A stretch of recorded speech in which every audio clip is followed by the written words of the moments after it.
And we are live. Welcome to the Political Orphans. My name is Nico Lagan, and I am your in-house conservative. To my left, Rob Ambrose, our token liberal. Our goal is simple. We want to show you that it's possible for a lefty and a righty to not only get along, but to be able to have a civil conversation when we disagree. Because never forget, common sense has no political affiliations. What's going on, man? How's hanging, brother? How you doing today? Bro, it's always one of those days, man. Yeah, of course. When my laptop is ready, it's always going to be one of those fucking days. Yeah, man, I just want my fucking expensive laptop to work again. That's it. That's all I want. I'm tired of working on a Google Chrome laptop. Simple needs. Yeah, man. Yep. So why don't you just let us know what we have on tap for today? Just let me see something, because I want to ask the people out there, do you guys hear Rob weirdly, or is it just my headphones? Because if it's my headphones, it's all good, but it seems like it's a bit crackly. Yeah. If anyone's out there just yet, let me know if I sound crackly, and I can try to fiddle with it. Yeah. Hopefully it's just me, because whatever. If it's just the headphones, I can. We'll wait for someone to chime in. Yep, agreed. So here are the top stories of the day. First, there's a video of Muslims praying in the New York City square that absolutely went viral overnight. Could it be an indication of what's to come if Zohran Mamdani is elected? Second, a Canadian citizen has lost his life in ICE custody. Third, just as expected, Bill C-5 just passed the Senate, exactly like Rob and I predicted earlier this week. Fourth story of the day, Defense Minister David McGuinty says that he's considering a partnership with Ukraine to co-produce drones. Of course they are, right? And last story of the day, Palestinian President called on Trump to reactivate the peace process between Israel and Palestine. Get your comments ready, because the show starts now. Man, hey, Melissa, how's it going? It never ends, eh? Yeah, never. She says it sounds fine, so that's all good, as long as we got that. Okay, so it's just me, so whatever. It's you. You're fucked up. I can deal with this. Well, man, that's what happens when you get punched in the face too many times. Yeah, You have a certain amount of punches that you can take, and everything starts to go. Plus, I'm getting older too. Yeah. Amen. So this morning I'm sitting outside like I do most morning. I'm just working away on my laptop, and there's a guy from Pure Later that's like, hey, I got a package for Eli. I'm like, the fuck are you talking? Like, in my head, I'm just like, that's your son's name, isn't it? And I'm like, exactly. I'm like, oh shit. Fucking no Eli lives here, man. Fuck out of here. I had the fuck out of here with your packages. But it was funny, because I'm just like, it took me a second. I'm just like, Eli? Yeah, that's he said it in French, so he's like, Eli. Well, fuck your the wife. Shit, it's coming, bro. The wife, yeah, she's due what?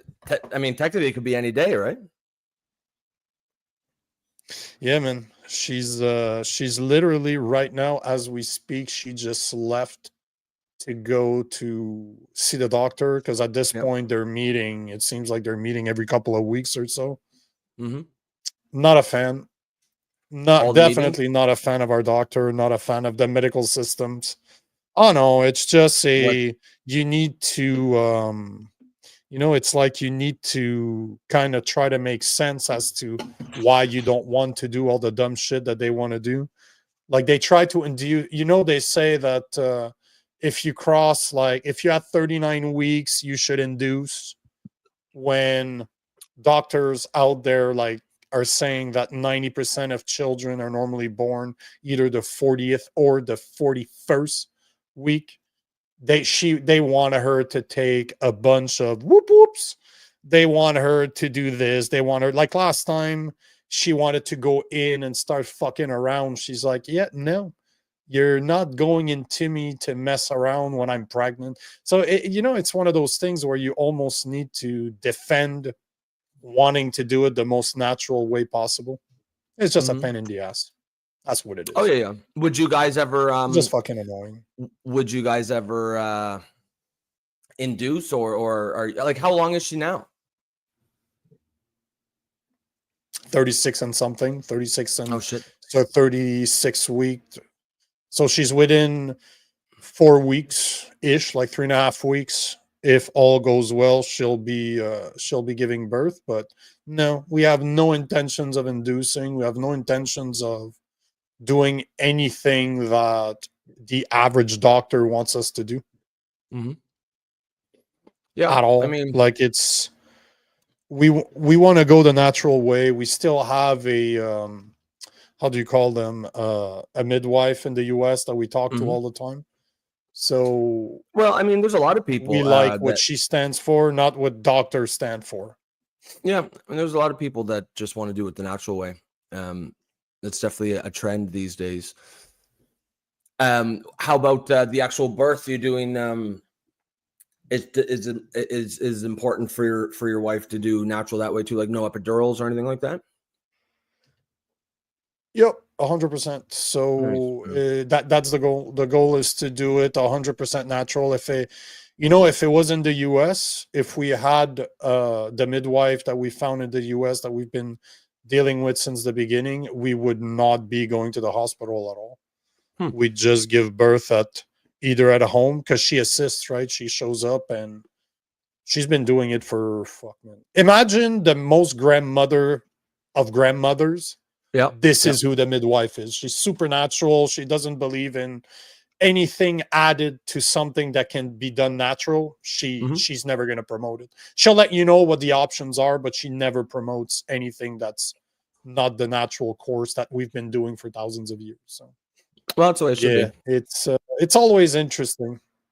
You're preaching to the choir, man. Yeah.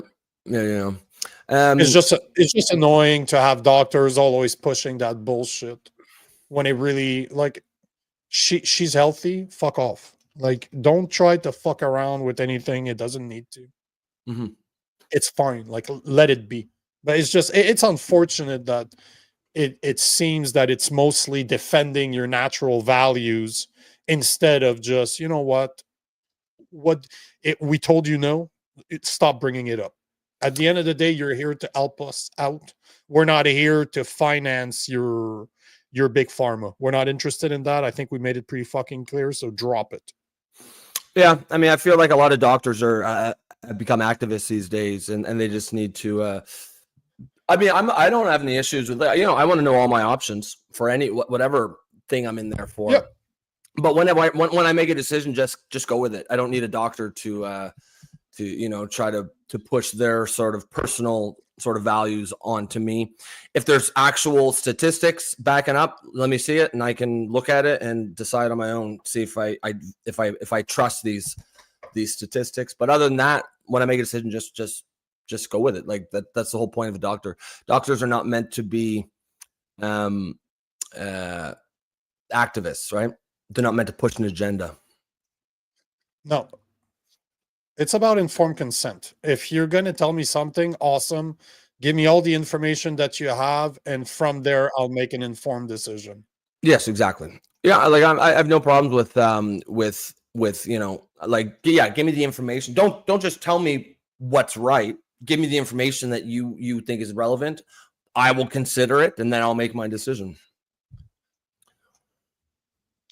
Yeah, because I'd be very curious to see, ever since the whoop whoop, how many people have lost faith in doctors. Because I have, like, I completely lost faith in that system. I already didn't have that much faith in the first place. Like, they had shown me enough to know that they don't really care about my health. They're more interested in pushing their bullshit. So You know, I'd be curious yeah. to know for the people out there, how many of you actually still trust doctors like you did 5 years ago? Because I So I know mean, for the people that I meet all the time, that I speak to. I personally, Yeah, go ahead, man. I certainly don't trust doctors as a group the way I used to. I will trust individual doctors if I know them and I respect sort of their approach. I don't need them to agree with me on everything, but I need to know that their Yep. approach is, they're trying, like, there needs to be a certain humble or humility to it. They can have their opinion and they're free to share me the data that where they got that opinion. But other than that, like, don't come at me like I'm a bad person because I don't necessarily agree with this suggestion that you're making. And that's why it seems a lot of doctors are like shaming their patients right now, right? Like whether it's to get all the vaccines or I remember even it's not even always about like controversial topics. I can remember when my son was born and they were crazy hard on the breastfeeding, and like, don't get me wrong, I've got no problem. Like, I understand breastfeeding is the healthiest thing to do, but for just for some personal reasons, my son's mother couldn't breastfeed past it wasn't working for her, and they really made her feel like shit. And I thought that was she wanted to breastfeed but she just couldn't, and they really made her like feel like shit. Her doctors and nurses made her feel like shit for just using formula. She's trying to tell them, I want to breastfeed. My body just won't do it. Won't allow for it. But yeah, it's sort of a I know better than you attitude that I think it's creeped into the profession a lot. And I think they need to get away from that for sure. But at the same time, I'm not surprised because we've been putting them on a pedestal for a very long time. Yeah. Like, let's be honest here, right? We have been giving them, and you know what? As it should be. I have no problems with putting some professionals on a pedestal, as in they know better than I do. Because I expect that to be the case. When you look at my ex, she graduated school and she skipped a school during a school year during high school. She graduated, I think she was 32 or 33. She's so specialized in what she did as a doctor that she had to study. She studied. So I expect those people to know better than I do. That's my expectation, right? But unfortunately, it doesn't often translate anymore. And it's unfortunate. It's really unfortunate because they lost our trust. Yeah, absolutely they did. As Melissa says, I lost trust in 2022 when I started to look into nutrition, on what is healthy for you, pushing meat alternatives and how saturated fat is bad, pushing for cholesterol drugs. I finally saw through it. Yeah, the cholesterol drugs specifically, I think, caused a lot of people to lose trust, because it's clear that they weren't.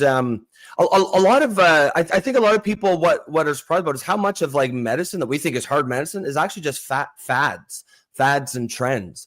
If you remember, like the anti-cholesterol thing was this giant fad back, I don't know, 10, 15, 20 years ago, and they're giving us drugs for it. But actually cholesterol is not, your brain is made almost entirely of cholesterol, and it turns out that having low cholesterol is directly correlated to dementia and some later life brain conditions. So, all of a sudden, like, it turns out that these drugs, maybe they did lower your cholesterol, but having too low cholesterol actually harms you. I mean, what matters is healthy fats, of course, not just like garbage fats.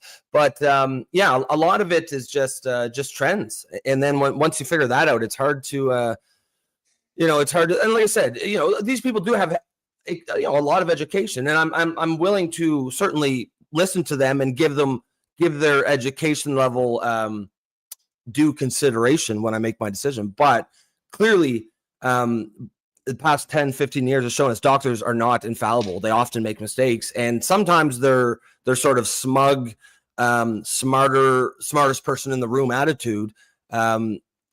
Definitely makes you think twice about taking their advice.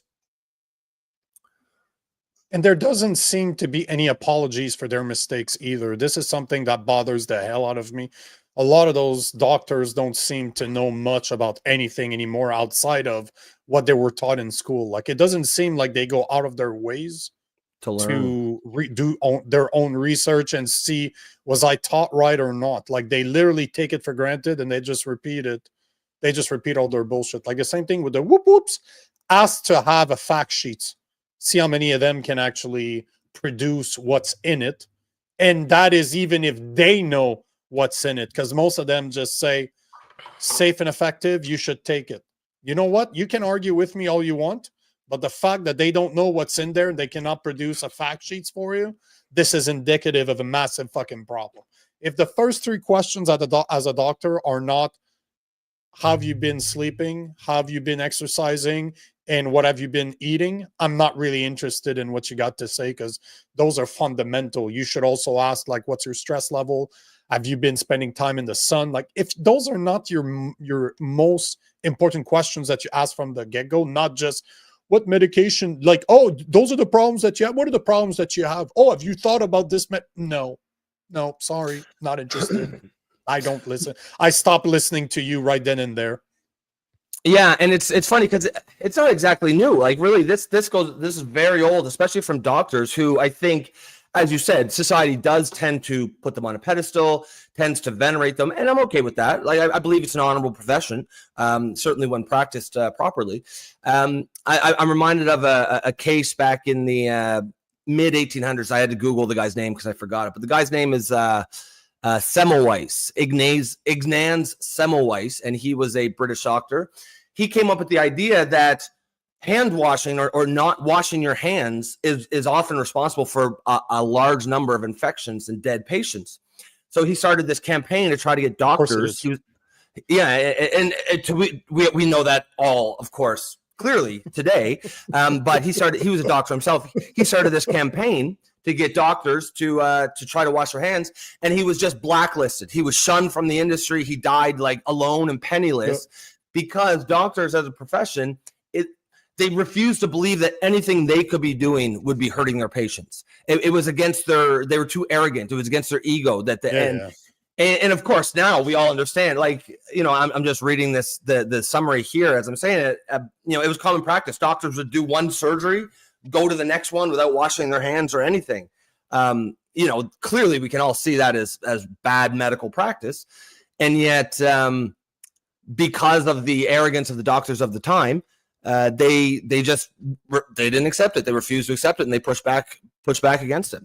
You're kind of seeing the same thing in the same dynamics. Doctors still have that, I think, obviously, doctors are a big group, and they're not all the exact same. There's exceptions. As a group, though, I think they're a broadly arrogant group and tend to, believe what they believe and don't want to hear any differing opinions.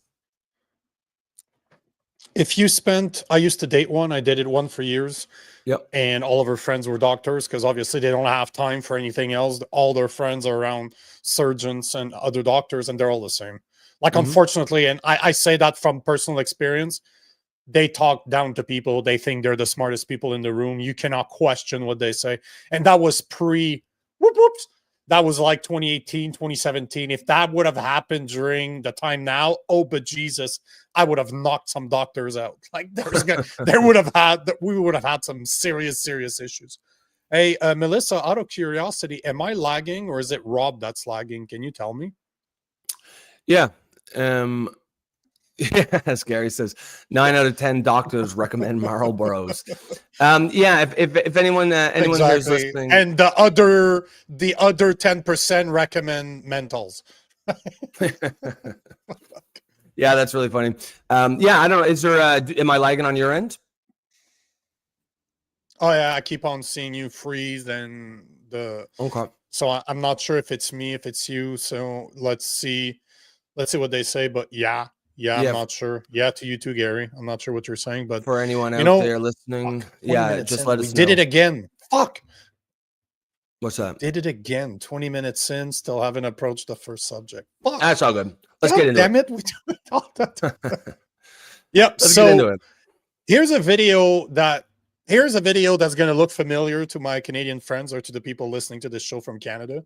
this is something that we're starting to see happening in the US. And the video I'm just about to show you went viral yesterday. And this is why we chose it for the main topic of the day, because we talk about this stuff all the fucking time. But considering who was just elected as, who was just chosen, my apologies, who was just chosen as the candidate of the primary for the Democrat Party of New York, listen to this one.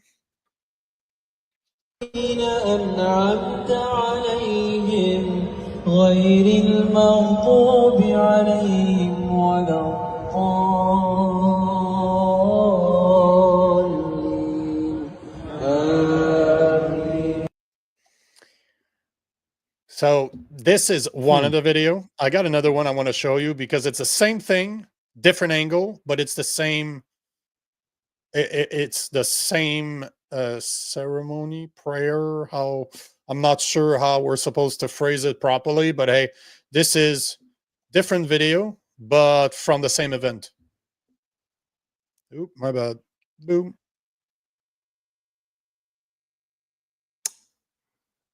POV, the Adan is raised in Times Square. What is that?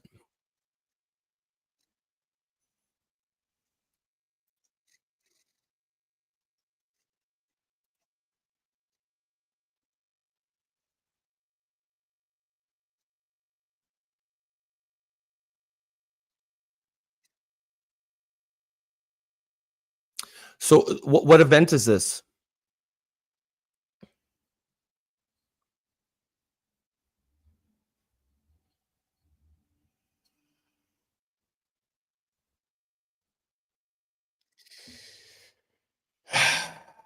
That looks familiar, doesn't it? That seems like the same type of stuff that's happening in Toronto, the same type of stuff that's happening in Ottawa, the same type of stuff that's happening in Montreal. This was New York Square. And as you could see, that's why I like the two videos, because you kind of show the amount of people that are there. We're not talking 20 guys that just showed up. No.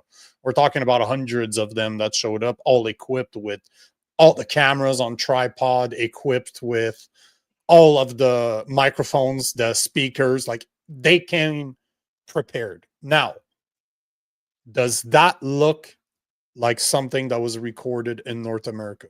Is that something that aligns with North American values?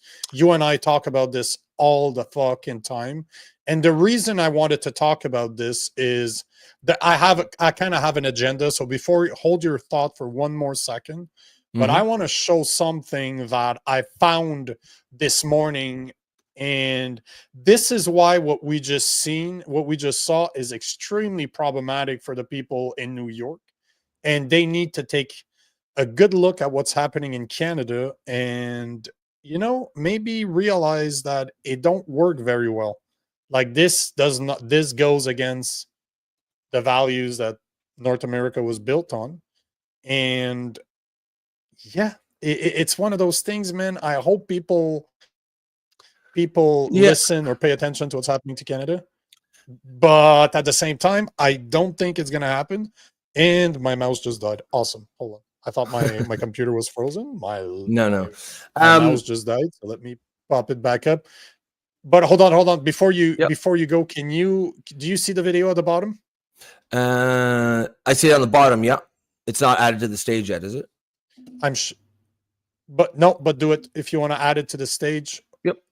Yeah, that's the one. And I'm going to just start playing it from my laptop right now. But listen to this. This, for context, this is the guy that just won the primary for the Democrats in New York, because I don't know if you know this, but he is Muslim. This is Zohran Mamdani, the guy that we spoke about yesterday, that is people are freaking out. They're either super happy in New York or they're like, okay, we need to build a wall around New York. We need to put a stop to this. But here is what he had to say about the Muslim population in New York.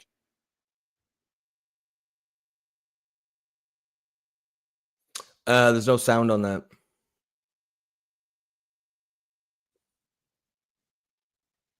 Okay. There's no sound.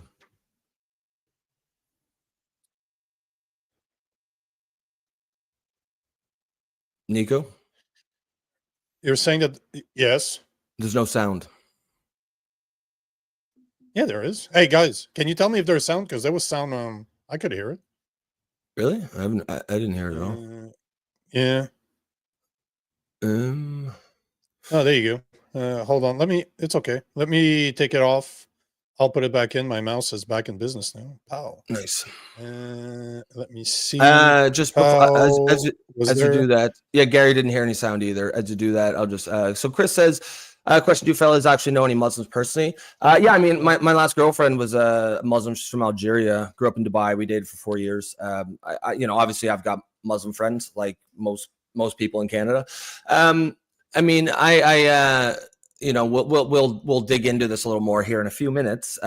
But I mean, I don't believe any religion should be favored we live in a secular society. I don't, if there were Christians out there blocking streets and praying, I'd be just as opposed to it.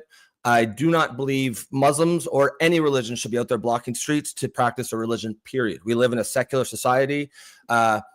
Freedom of religion means freedom from religion, and no one group can be favored. I guarantee a Christian group wouldn't be allowed to do that. I'm an atheist. I don't have any, I'm not a religion. I don't belong to any religion, but what I don't like is how one religion seems favored here in the West. That is not a way to structure a diverse society. All it does is breed resentment. And the fact of the matter is, look, man, if you think they're actually just practicing a religion, like I got a bridge in New York, I want to say that is a show of force. It is an act of dominance. They're saying, we're here, we're going to shut down your society, and there's not sweet fuck all you can do about it. And I have a problem with that. I don't see Christians doing that. I don't see Hindus doing that. I don't see Buddhists doing that. It's only Muslims doing that in the West right now.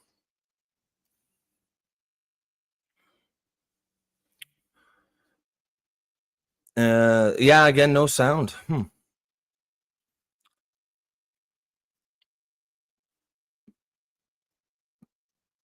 I wonder why there's no sound. That's very fucking annoying. Is it coming from your? Because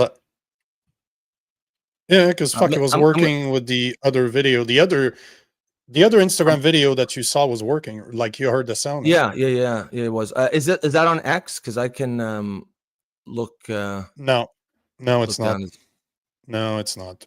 Hold on. I'll just download the video. But this is the thing. Who said that? It was Chris H. I always get the same type of comment. Do you know Muslims? Yes, I do. I actually do know Muslims. I taught them martial arts for years. Like, I do not give a fuck about who you decide to pray to. Don't matter to me. As much as I think that you're wrong, that is your right here to do so. But you're not going to convince me that this would be allowed if, as a Christian, I took a bunch of my friends and we blocked intersections, or we took over Town Square, or we blocked Dundas and Yonge in Toronto, arguably the busiest intersection in Canada, and just started praying. This I couldn't agree with you more that this has nothing to do with prayer. They have all the mosques in the world. They have places they can go and pray. This is a show of force. They're telling you what they're doing, and they're showing it to you, and they know you're not going to stop them. If you argue with this, look at what's been going on in France. Look at what's been going on in the UK. Look at what's going on in Canada. This is New York. It's just starting to happen. But this is just the beginning. How do you think they started in France and in the UK? A little bit at a time. But they didn't. There's no violence. This is what's brilliant about what they're doing, because there's no violence there.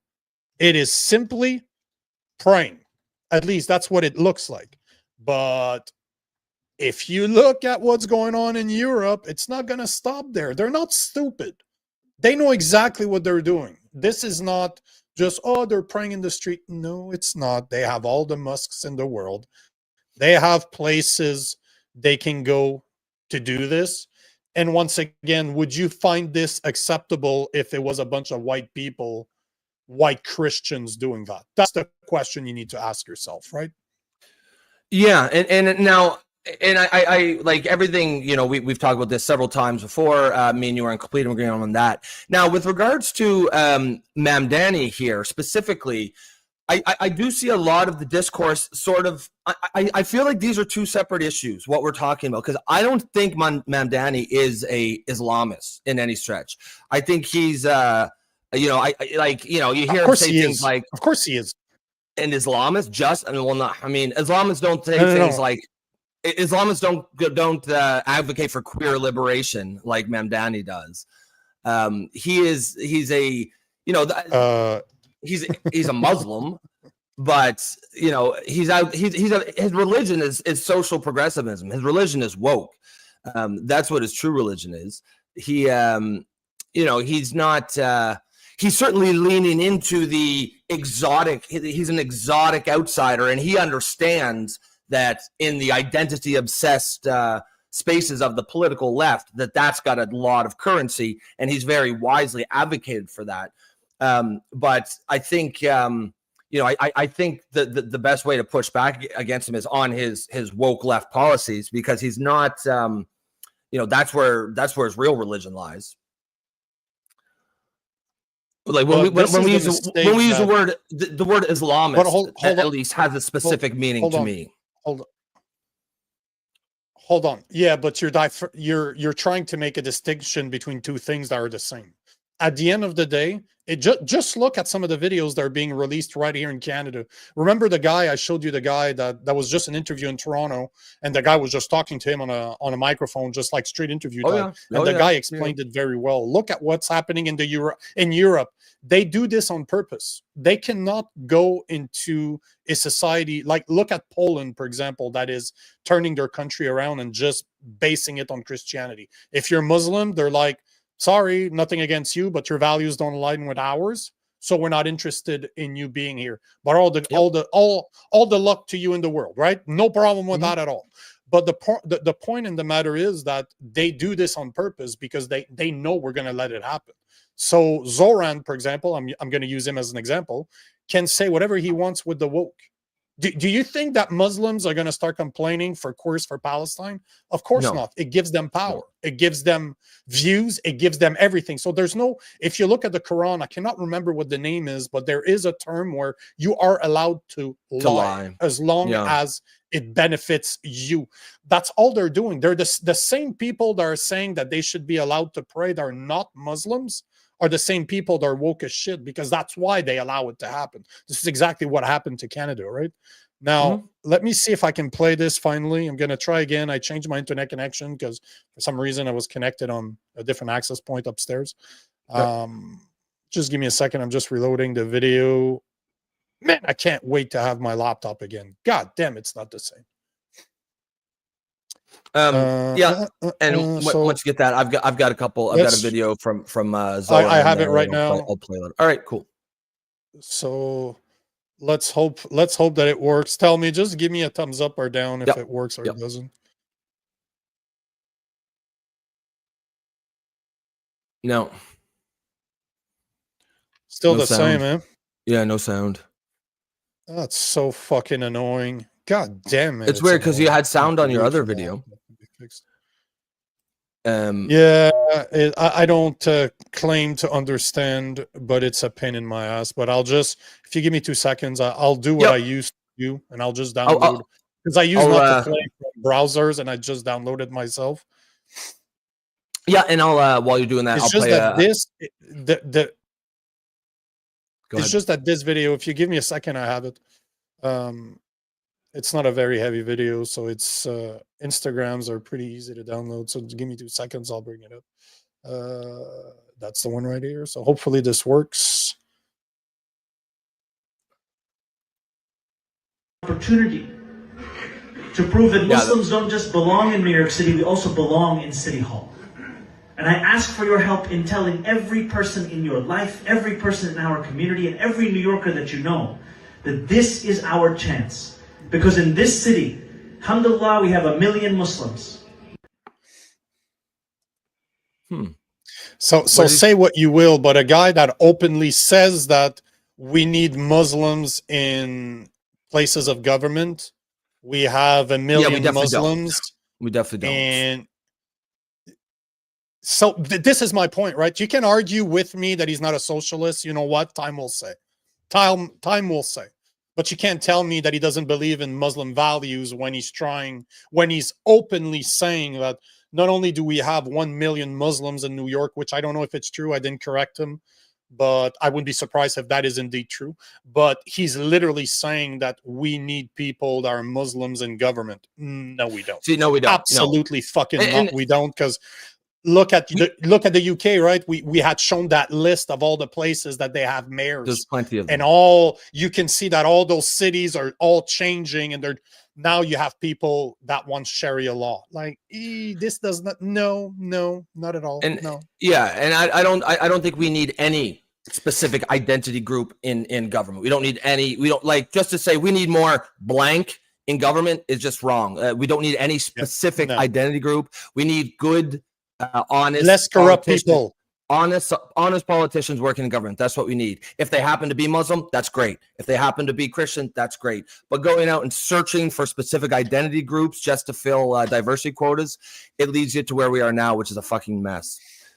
I've got a clip here of Zohran, and this more is just related to his politics. Just, big one of the issues I have with him is just, this sort of classic pie in the sky liberalism that is not based in any sort of reality. This is him explaining why he wants to empty jails and just basically, abolish prison. When we go into these courts, oftentimes we've even found as legislators, when we go into these courts, the term violent crime is even used when people are stealing packages. Violent crime is even used when people are accused of burglary and there happens to be a housing unit in that same dwelling. So violence is an artificial construction. And we have to be very clear that what is happening here with these district attorneys, that is violence. I mean, no, violence is not an artificial construct. Violence is a social construct. Violence is a real thing, and I'm very skeptical of the how tethered somebody is to reality if they are telling me violence is a social construct. And what's really hilarious about that is this is coming from the crowd that thinks misgendering is violence. You know what I mean? Calling a man is literal violence just because he wears a dress. So color me skeptical when the same people are telling us that violence doesn't actually exist. It is and that isn't even about the politics per se. That's just his mental. How can you trust someone who would say such an absurd statement? How can you trust someone to run government? How could you ever trust that they could ever come at solid and sound policy, especially as it relates to criminal justice system, if they say something completely insane like violence is a social construct?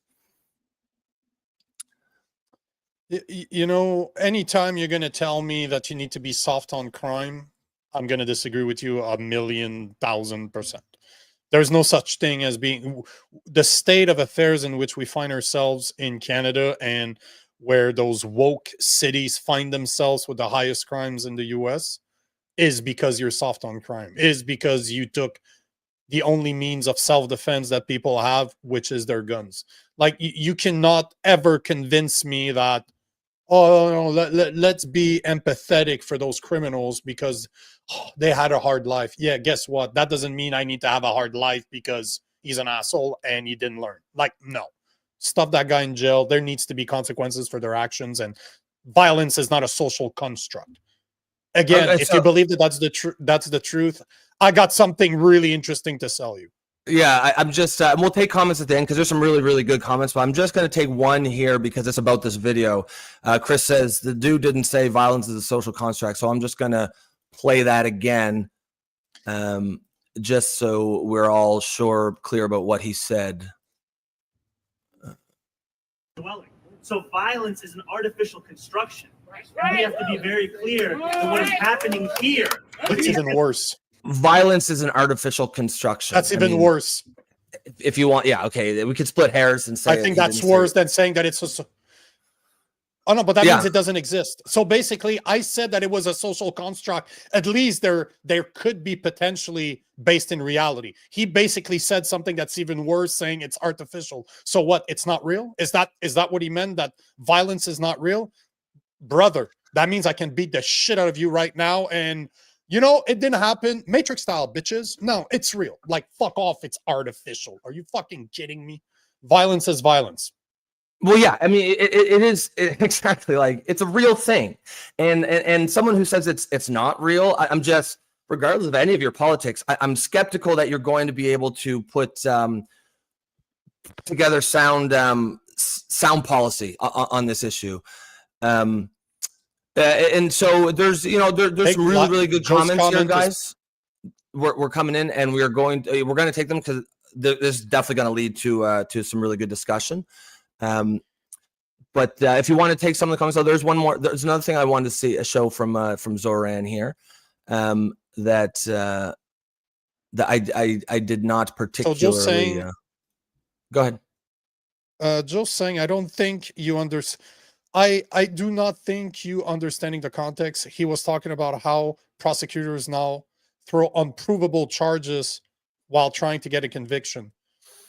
It doesn't matter what the context is. You can never say that violence is artificial.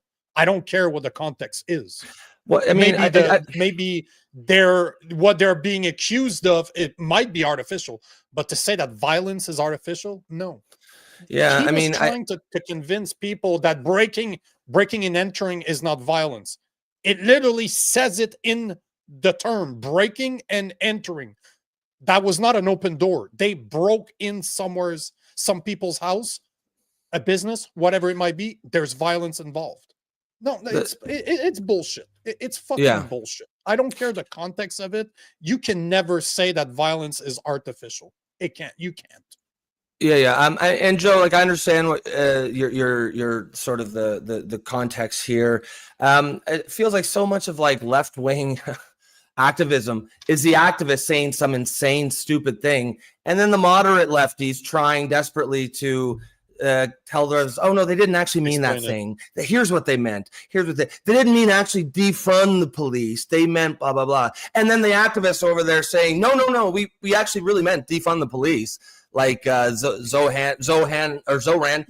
There's a famous tweet that, I mean, I can bring it up here. I brought it up yesterday, where he says literally exactly that. He was responding to some moderate lefty. Yeah, I'll find it here in one sec. He was responding to some moderate lefty, and who was doing the explaining thing, like, oh no, they don't mean defund the police. They mean we need better outcomes, blah blah blah, diversity focus, blah blah blah. And Zohran just retweeted him and said, no, we mean defund the police. So it's this sort of like schizophrenic movement on the left here, and that that's partly why, as a lifelong liberal, I'm feeling a little out of sorts by the state of the modern left. So here's something that did another I noticed here from Zohran's platform I didn't particularly like. This is just classic identity politics from the left here. Imagine here for 1 second. So here he says, we will shift the tax burden from overtaxed homeowners in the outer boroughs to more expensive home in richer and whiter neighborhoods. Just the fact that it feels comfortable to say that like that is a problem, and it reflects a problem on the left. A very simple intellectual exercise you can do is, anytime you see a statement like this, just reverse the races in your mind to one of the unapproved identity groups. And if you think for 1 second there could be any white politician who campaigns on, we're going to overtax the poorer and blacker neighborhoods, if you're honest with yourself, that would not fly for 1 second because it's racist as fuck. This shouldn't fly for 1 second because it's racist as fuck. You cannot fight against discrimination and racism by shifting who you discriminate against and who you are racist against. It doesn't fly. It's a huge problem on the left. And frankly, it's one of the, most of the racism I believe in society today, at least certainly the institutional racism, is as a result of left-wing identity politics. By constantly injecting race and identity and ethnicity into every single conversation, even where it has absolutely no business, they are constantly all they're doing is causing racial division, and it's by design.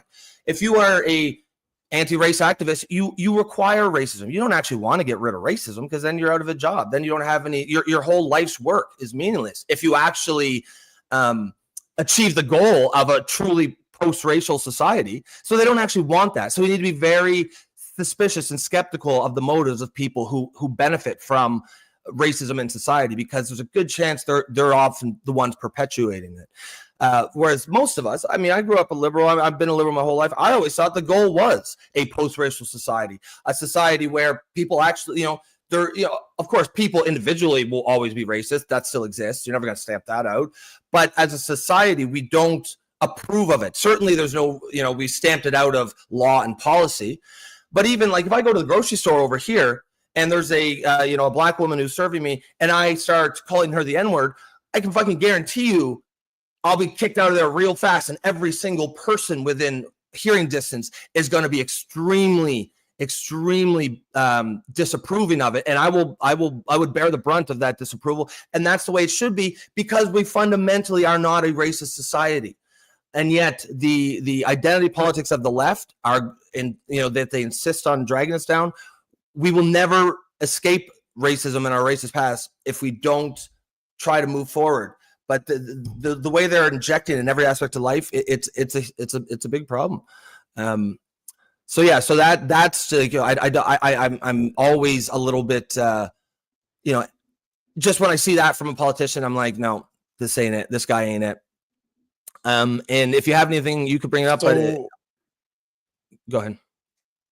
No, I just want to take this one before you continue, because Joe's saying the artificial construction is adding an assault charge during a burglary because there was a residential unit nearby.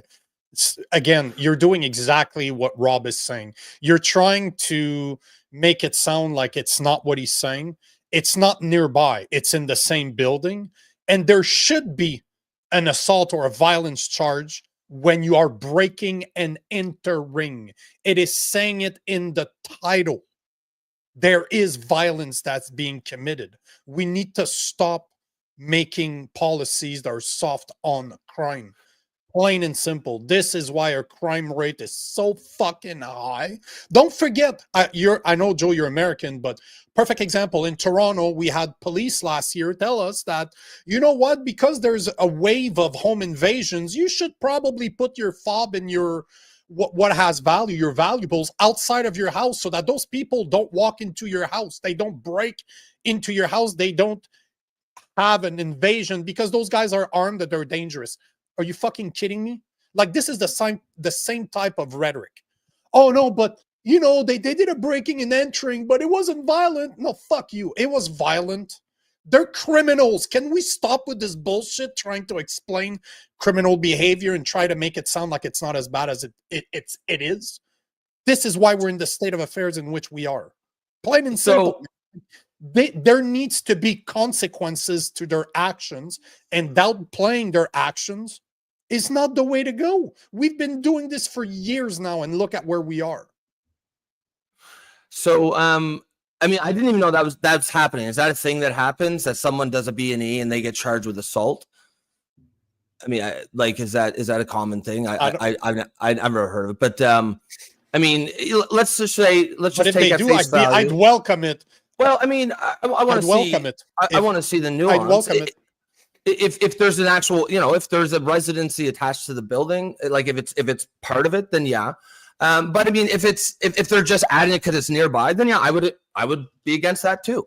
You know what I mean? I don't think it's just anytime you say something, it just seems like so oftentimes I'll say this is wrong, and someone else says, oh yeah, but this thing is also wrong. I'm like, yeah, that's also wrong, or it's not, whatever. But that's no bearing on whether this is wrong. I like, with regards to what he said, like violence is a social construct.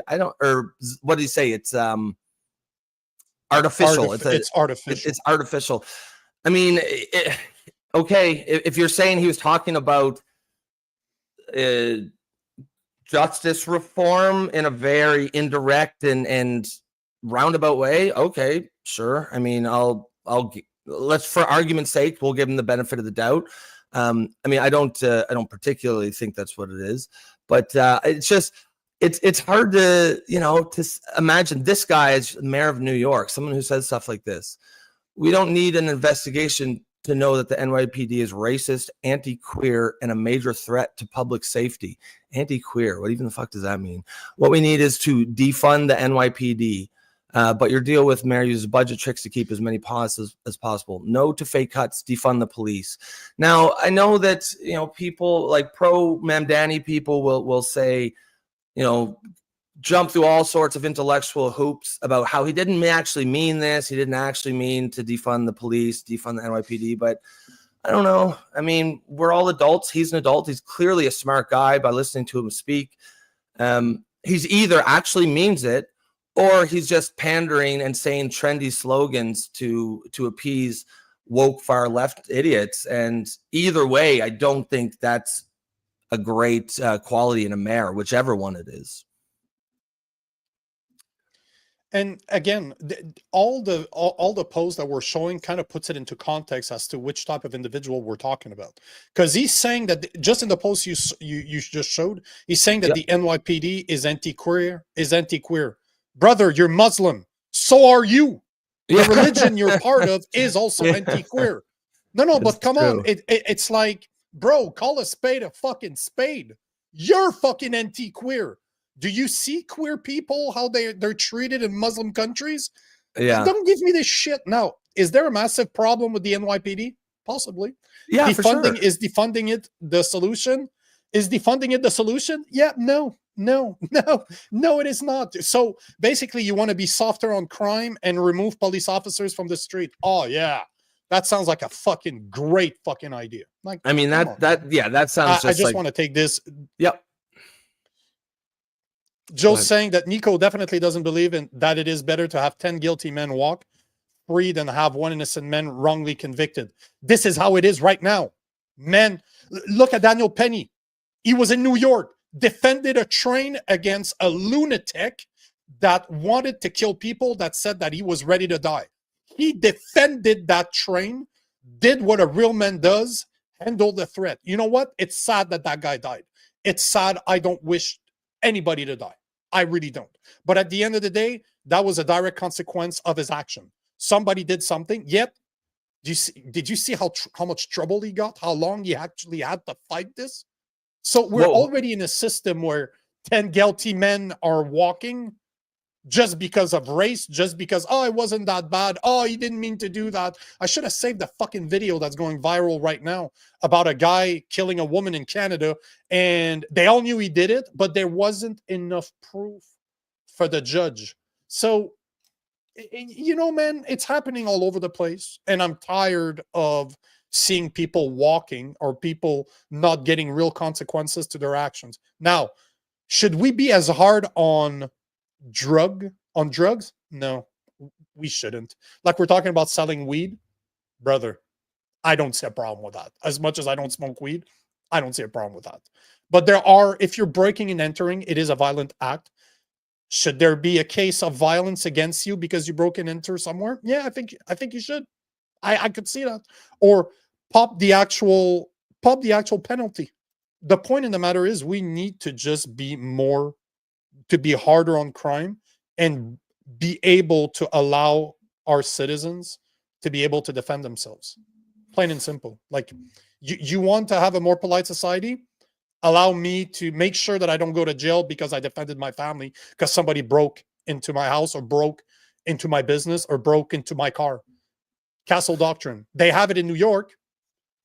So, yeah, no, I mean, we've talked about Castle Doctrine here. I think we should have it here in Canada as well. So here's this tweet. You can see Ben Max. He's saying, blah, blah, blah. When people say defund the police, they're saying they want to see real fundamental changes. He says the state is passing an important blah, blah, blah, blah, blah.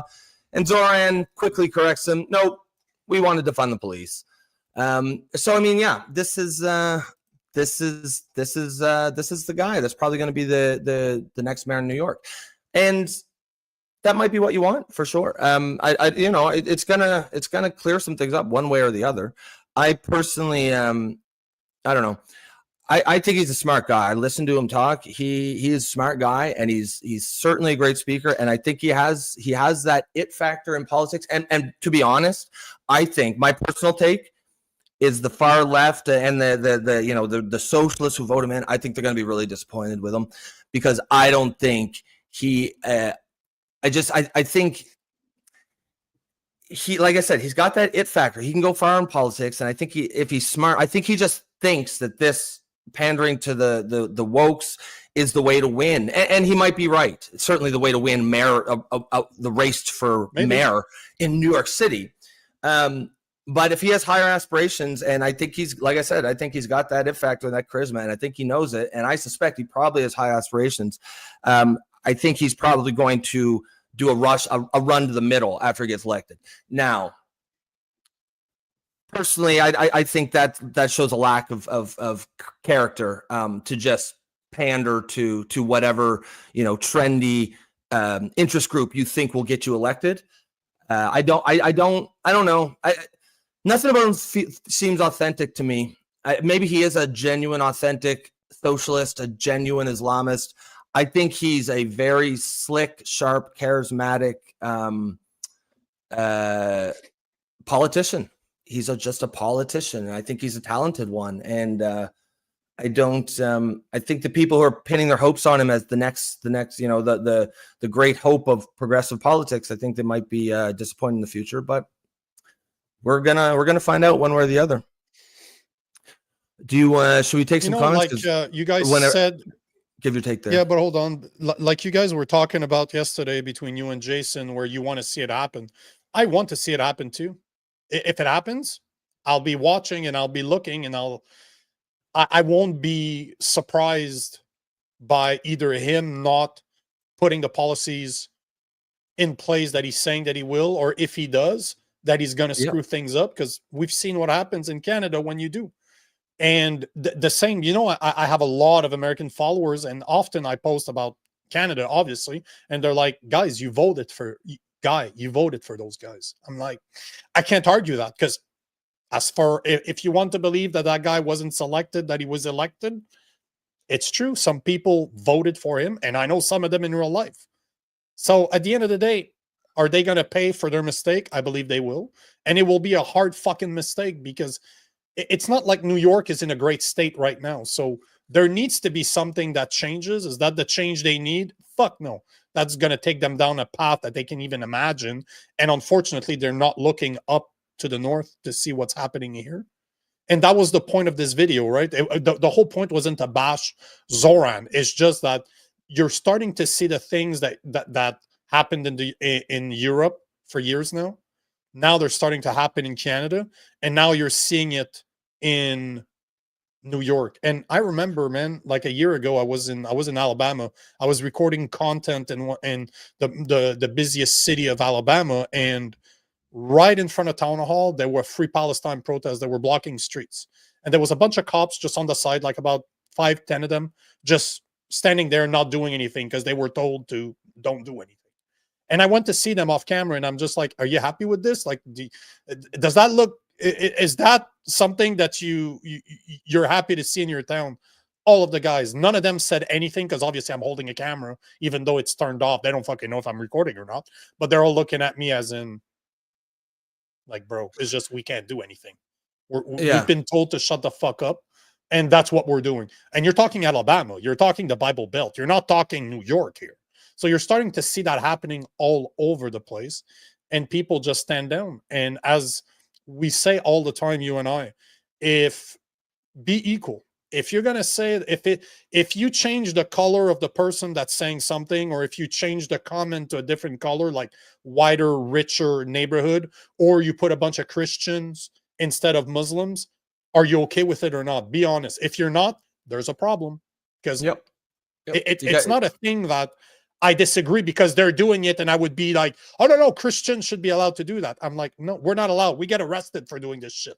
Well, I would definitely I would definitely call you out. Video after video.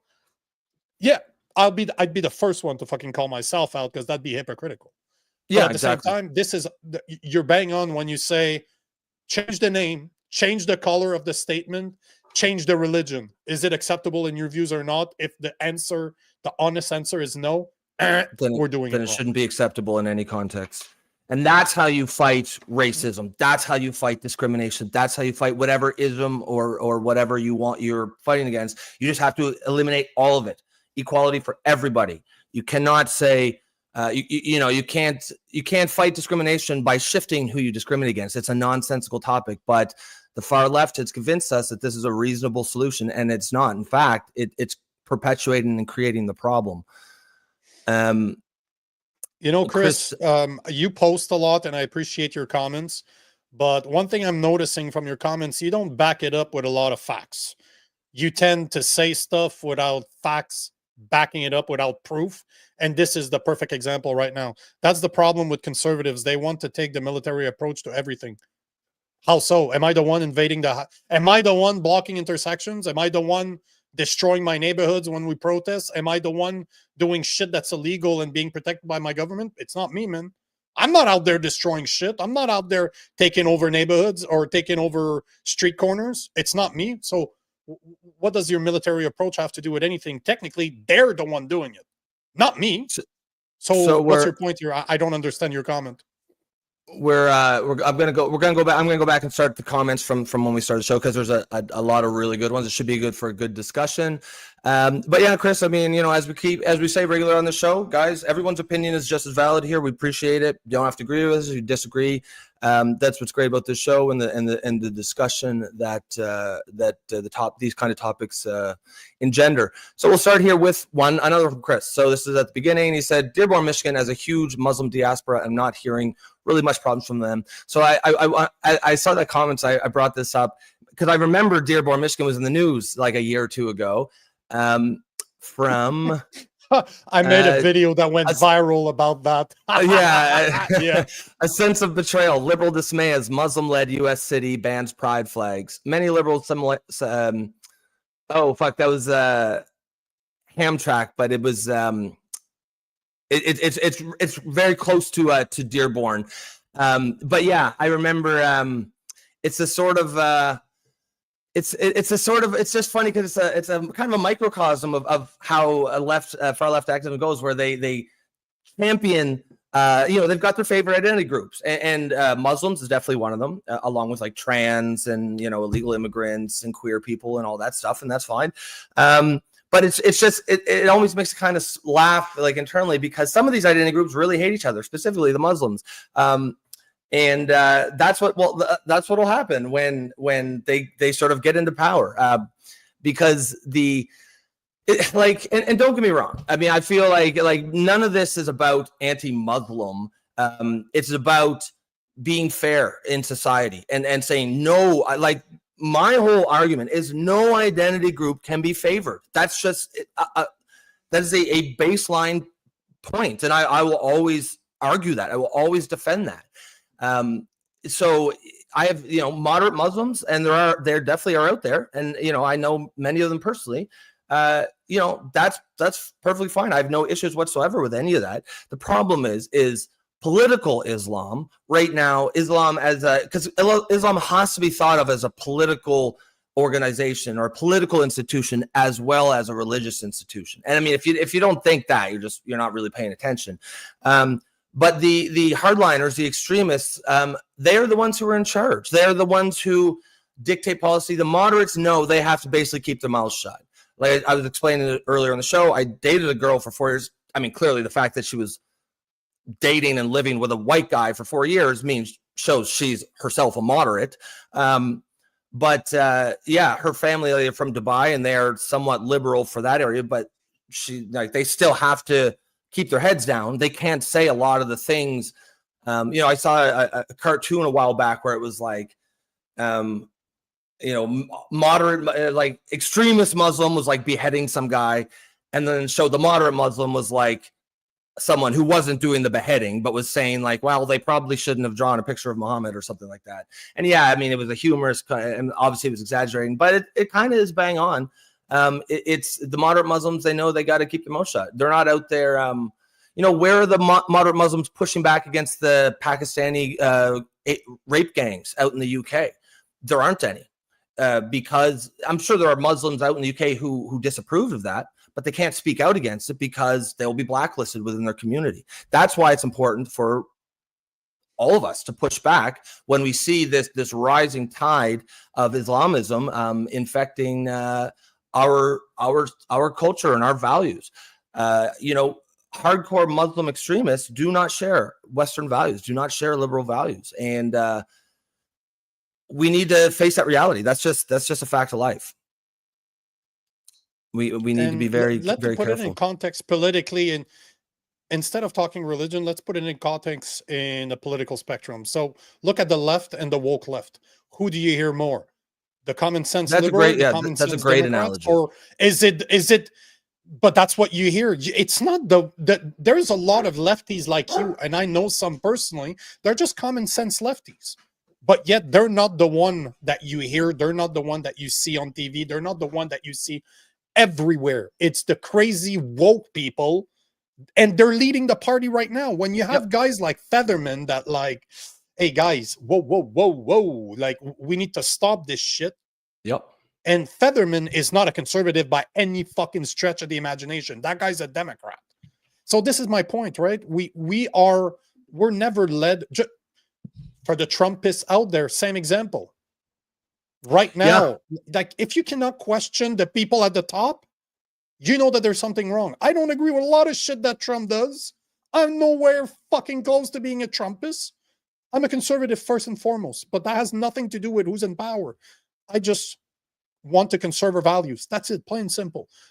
But they're not people like me that you hear, or the crazy Trumpists that you're going to hear. The crazy MAGA hats at the top, the 10% of crazies in the MAGA movement are the ones that you're going to hear talking about. Same thing with the woke. There's no difference from the woke and the left and the crazy MAGAs and the right. There's none. So to say that, and this is why I'm talking about this, is because Joe's saying 90% of people who still vote left are voting against the fascism tendencies of the right. Our candidates have been shite for decades now. Yet, Joe, man, I'm sorry, bro, but you're so full of shit on that one, because who's been censoring people? It's not the right, man. I've been getting censored for years now, and it's not the right that's censoring. Conservatives have been censored for at least a decade now. Since Obama, it's been okay to censor people. This is not a fucking right against left thing. This is the left that's been doing it, not the right. So come on, man. Like same thing in Canada. Who's fucking censoring shit? It's not the conservative that are coming up with bills trying to put like Bill C-63 that's trying to censor people online. They're not the ones that came up with all the censorship bill where our news can even make it out of Canada, or I don't get to watch the news that I want to watch on Instagram because the Canadian government tells me that, you know what, you shouldn't be listening to those people. Those are lefties tendencies, not conservative tendencies. So, bro, as much as I like to disagree and argue with you, you're so incorrect. And I think that you're an older guy, so probably you're thinking 40 years ago. But bro, over the past decades, it ain't the right that's censoring people. It's the left. At least for the last 10 years, if not since Obama. And let's remember, Obama was 2008. He was elected at the end of 2008. I think he got in power in 2009. So that's a long time ago. That's 17 years, bro. That's a long time for people to get censored. It ain't the right that's censoring people. So, bro. So with all due respect, get your head out of your ass. I got hold on. I mean, I like your analogy there of the left, because that's a really good similar situation. Right now, if you are a sane, common sense, moderate liberal, you basically have to keep your mouth shut about all the things you don't agree with. You don't think that men can become women. You don't think that we should be, cutting the genitals off of teenagers, or cutting young women's breasts off because they believe they're the opposite sex. You don't think that men should be playing in women's sports. You don't agree with identity politics, and maybe you have some concerns about immigration policy. You have to keep your mouth shut on all of that. Or you, because the loud ones, the ones who are running the show, are the woke lefts. So, or you can speak out against those things like I do, and you are essentially cast out of the liberal left. You are not a liberal in good standing. I get told all the time on X that I'm a far right. And it's not the right censoring you either, right? It's not the right that's telling you that you're wrong. It's your own. It's the woke part of your party that's telling you that you're wrong for not accepting that a woman can have a penis. Yeah, I mean, like clearly, clearly the authoritarian tendencies are more prevalent on the left right now. Now, this is a spectrum. This is going to go back and forth. There have been times that the right has been the authoritarian ones. And I think that's the way it should be looked at, like dynamically. I don't think anybody should just dig down in and say, this is what I am. I'm a liberal, I'm a conservative. Because if your values don't change, like those things will change, and you might find yourself in 10 to 15 years without your values ever having changed, that, oh, you actually don't really fit with what a liberal is today or what a conservative is today. So I think, go ahead. All I was going to say, and I'm not going to say, because I agree with you, it's a pendulum. It's always swinging. But over the past 10, 20 years, it's been solely on the left side. But just to prove your point, in Canada now, conservatives don't like me. I get hate on because I call out the Conservative Party, telling them that they're not conservative enough. I have the balls to call their leader a weak leader. So it's not a left against right thing. It's just over the past few decades, it's been basically the left that's been in power. So they're the one doing it. My stance have not changed. I'm somewhere in the middle. I'm a bit more right than middle, obviously. But the point is that I'm getting the same treatment from the conservatives in Canada. It's just that we're not the one in power. Conservatives are not in power. It's been a leftist-led country for at least 10 years, and I would argue in the U.S. almost 20.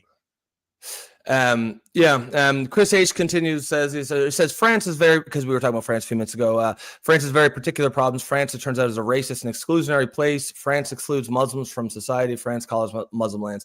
So I mean, I like, clearly France is not a racist and exclusionary place, or they would not have opened their borders to vast numbers of foreigners. So I mean, just right there, that's a, it's funny, like, I don't know, people on the left, they say stuff like this, but when it comes to, say, Japan being like 98% ethnically Japanese because they don't allow anybody in, that's perfectly fine, right? It's fine for everywhere else to want to preserve their culture, except for white people, Western powers, which I don't like.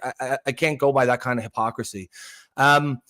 What French colonized Muslim lands, I mean, what do you mean, like Algeria? Well, Muslims colonized those lands. You don't think Algeria, like the Muslims in Algeria or Morocco, are native to that, right? Every Muslim outside, Arab. Every Arab outside of Saudi Arabia, present-day Saudi Arabia, is a colonizer or descends of colonizers. That's like whether it's Palestine or North Africa.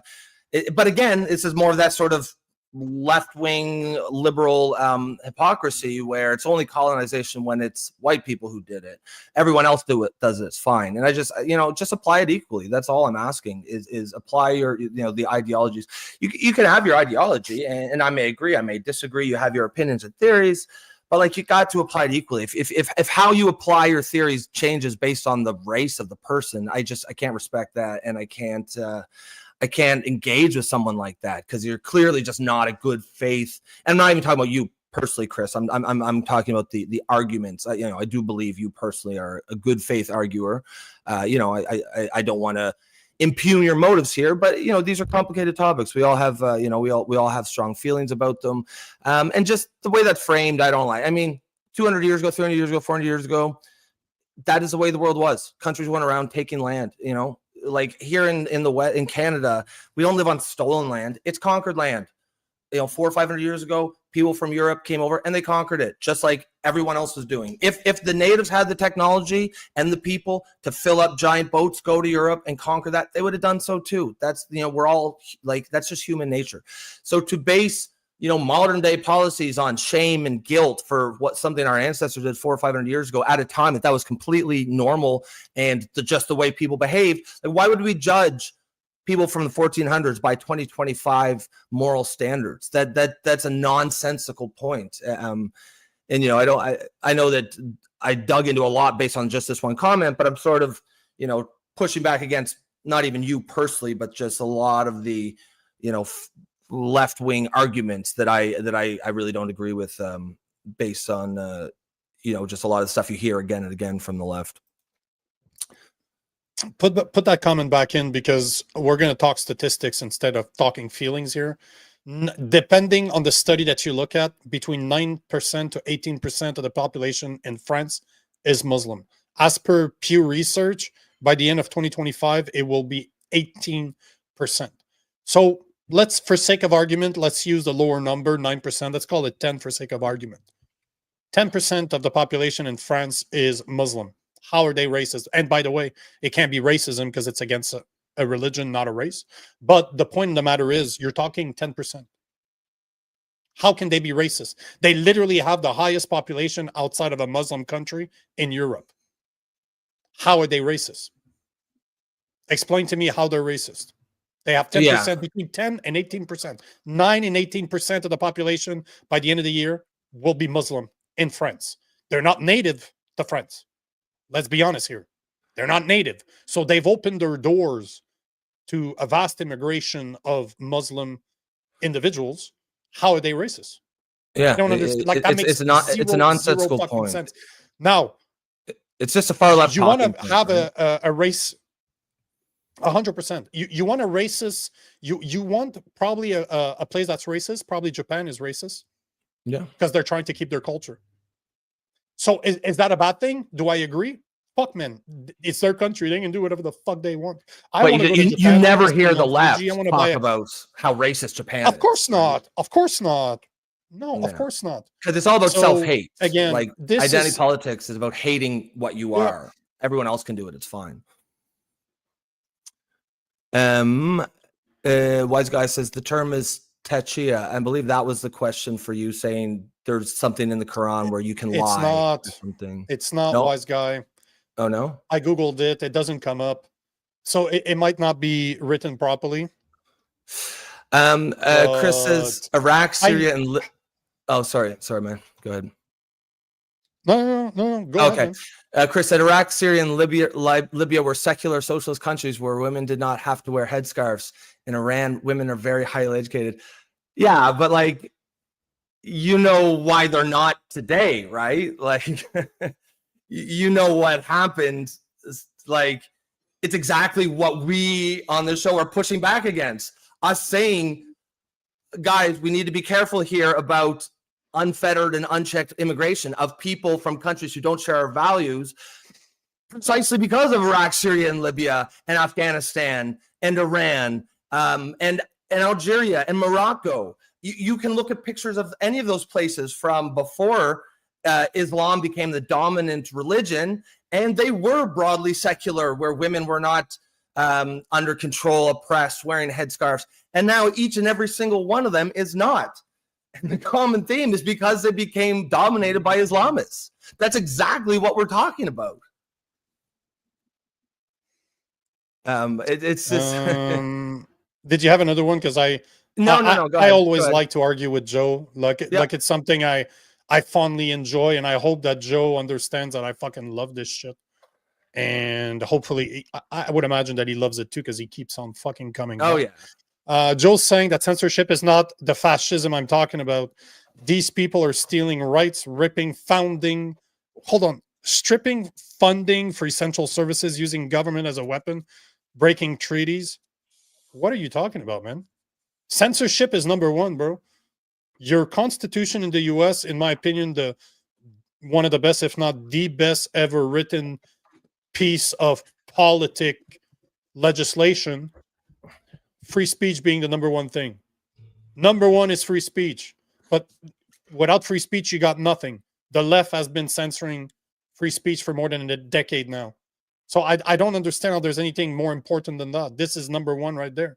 These people are stealing rights. Who are these people you're talking about? They weren't in power for years. So who is those people that you're describing that are stealing rights, stripping funding for essential services? What essential services are we talking about? Because I could argue that they've been funding some really dumb shit like sex changes. Like, I can argue, bro, I can argue that what you're saying is the complete opposite of what you're writing.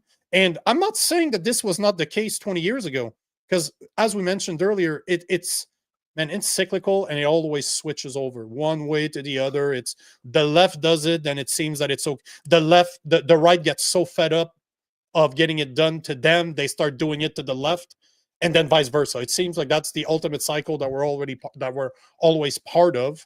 But over the past decade or two, man, I don't see what you're talking about at all.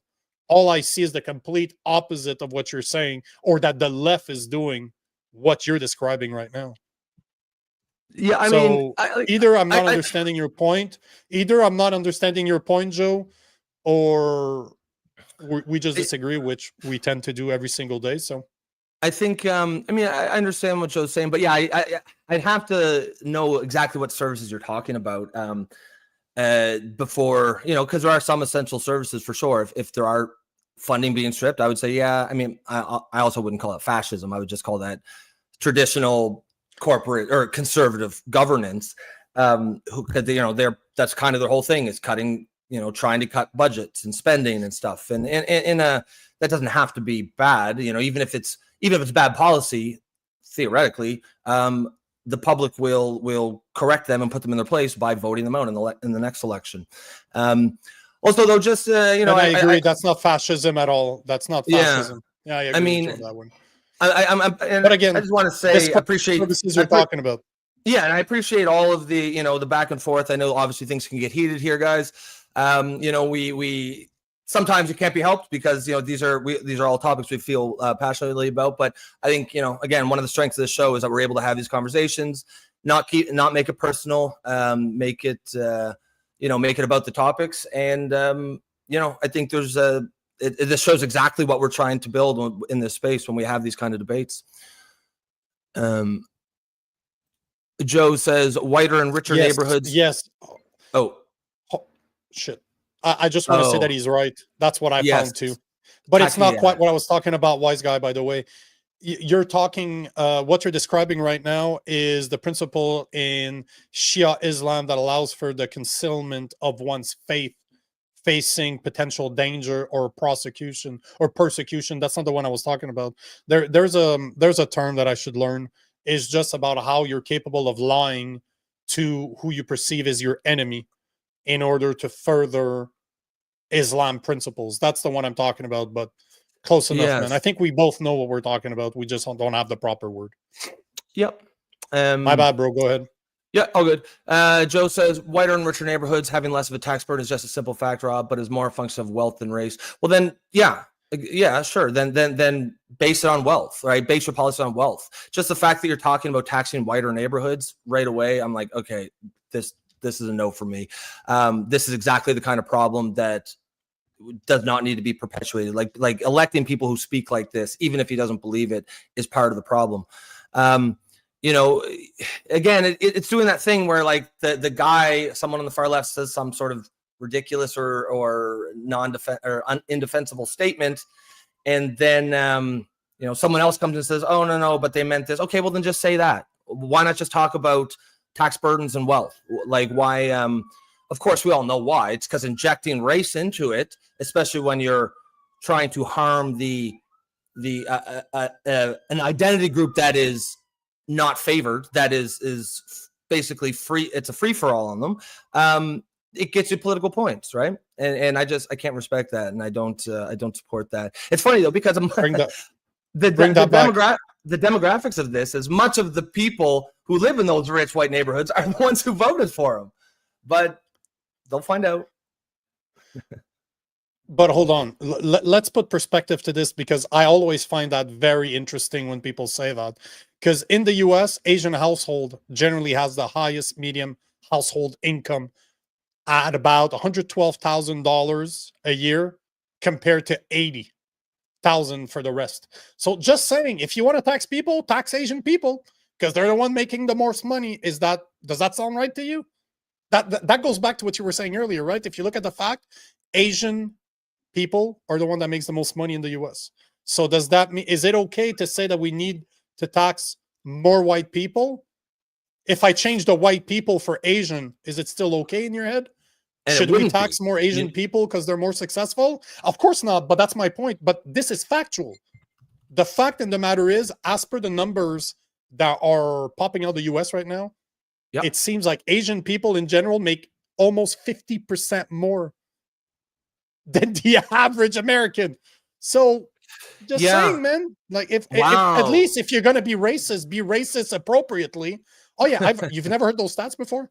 it's talked about on the right all the fucking time. But if you're gonna be factual, make sure to target the right race at least. Target Asian that's people, but at the same time doesn't sound too good, does it? Which is actually a perfect example of what we're talking about. That it's about politics and not policy, because we all understand. Why do you think I'm bringing it up? Yeah, we all understand they could never say that. He could never say we're going to tax Asian neighborhoods. No. And yet, if it was actually about wealth and policy, as here, so white families, 284,000 is the median net worth. Asian families, 535,000. So almost double that. Arguably twice. If we're really talking about actual wealth policy, then that's what he would be talking about. But it's not about that. It's about scoring political points by beating down on unfavored identity groups, i.e. racism. And you can't, like, this is not a complicated concept. You cannot fight racism by shifting who you're racist against. It doesn't work. Chris I H. like this one too. Go ahead. Oh, sorry. Sorry, Joe says, you guys definitely know I am far more about wealth and resources than identity. Identity is simply a distraction. Also, Asian people tend to live in the white, richer neighborhoods. Well, no, I understand that. I understand that you personally are not, I know you're against identity politics as well. But again, so then we should agree that it's completely out of place to say we need to tax whiter neighborhoods for any politician. I mean, and it's okay. I understand. I assume you probably like him, right? And I understand there's that desire to protect, but it's okay to say, I like this guy, but I don't agree with that thing that he said. I don't agree with that statement. And I mean, if more people did that, honestly, I feel like politics would be in a much healthier state. But we just get back into this corner where we feel, if we support someone, then we have to defend them at all costs. And that's also because we know that they're gonna be attacked, right? Like, I'm not talking about us personally. I just meant talking about in general. That's what it's a very partisan and tribal political time right now.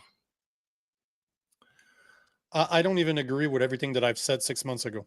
So how can I ever expect agreeing with someone 100% if I can't even do it with myself? So yeah, that's right. There's nothing wrong with liking someone as the biggest portion of his platform, but saying, this is wrong. And if you disagree with him and the fact that you would vote for him, you should be the first one talking against the policies that you disagree with.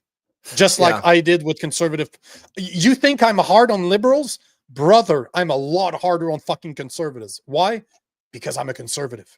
So it's my job as a conservative to hold them accountable and to rip into what they're saying, into what they're doing. If I don't agree with it, if it's wrong, I'll fucking call it out. That's how it should be for everybody out there. Yep, 100%. Chris H., the U.S. has a mass incarceration problem and a privatized prison system where they make money based on how many people they imprison. So prison companies lobby government to make laws tougher. Yeah, I mean, I think personally private prisons is an abomination, if you want to call it that. I think it's utterly ridiculous policy. I do not believe anyone. I think if you put yourself in a situation where in a society where you've got large, very wealthy corporations who benefit from putting lots of people in prison, that's just a really bad system, and it sets you up for all sorts of perverse incentives. But then, so let's talk about that. Don't say ridiculous things like violence is an artificial construction. And frankly, I mean, I agree with you, that is a problem, but that's not a problem for the mayor of New York City. The mayor of New York City, I'd be shocked if New York City itself has any private prisons. Typically, those are federal or state. But yeah, that's just not within the mayor of New York City's purview. But if the problem is private prisons and the power that these prisons have to lobby U.S. governments, and I absolutely agree that's a problem. So why not just talk about that? Why not just advocate against that? Why not base your political activism on that? To me, it just seems like that would be, because I think you'd find it's a very sympathetic argument. I think most people would probably agree for private prisons are not a great idea. So how about we should finish on this because we're an hour and a half in. But all to say, Chris H, here's the fallacy that I see with your comment is that pretty much everybody's going to agree that you're correct with privatization of prison for a profit is a problem. But the solution is not to be soft on crime. the solution is to address that problem. Yes. Yeah. You can't say that the reason we're tough on crime, that the reason we shouldn't be tough on crime is because the prison system in the US is privatized and they're making profit off of having prisoners in their system. That's false equivalencies that make no sense. Yep. So we will apologize for criminals because we don't want corporations to make money. How about we simply address the fact that prison should never be for a profit instead of being soft on crime? Yeah, exactly. 100%. So let's change the subject, because goddamn, we could talk about this for the rest of the show. Well, There's yeah, a bunch of other things I wanted to bring up. Yep. We'll make a quick one, because we've been talking about Bill C-5, right? Remember how we went through it? The new version of C-5 that was debated by the conservatives. They pretty much stripped the whole stuff that we saw problematics with. So the bill itself does not seem to be great, because it doesn't seem to advance the power of the federal government to fast track infrastructure programs, because unfortunately Bill C-69 is still in place. They didn't remove any of the red tape. They're keeping it there. But as we were talking about this week, saying that there's probably a very good reason why they were trying to push it. They voted on it. They skipped the second reading. They went to the third, and they voted on it on June 20th, the day that they were leaving on vacation. And just like we said, the Senate has been given the task to vote on it. And of course, they're not on break, unlike our MPs. So they did exactly that. They voted on it, and it was passed yesterday. But I have a quick video I wanted to show. Let's just tell me if the sound works, because I'm playing it from YouTube. It's just weird. It should work, but let me see if this, do you hear the sound here? No,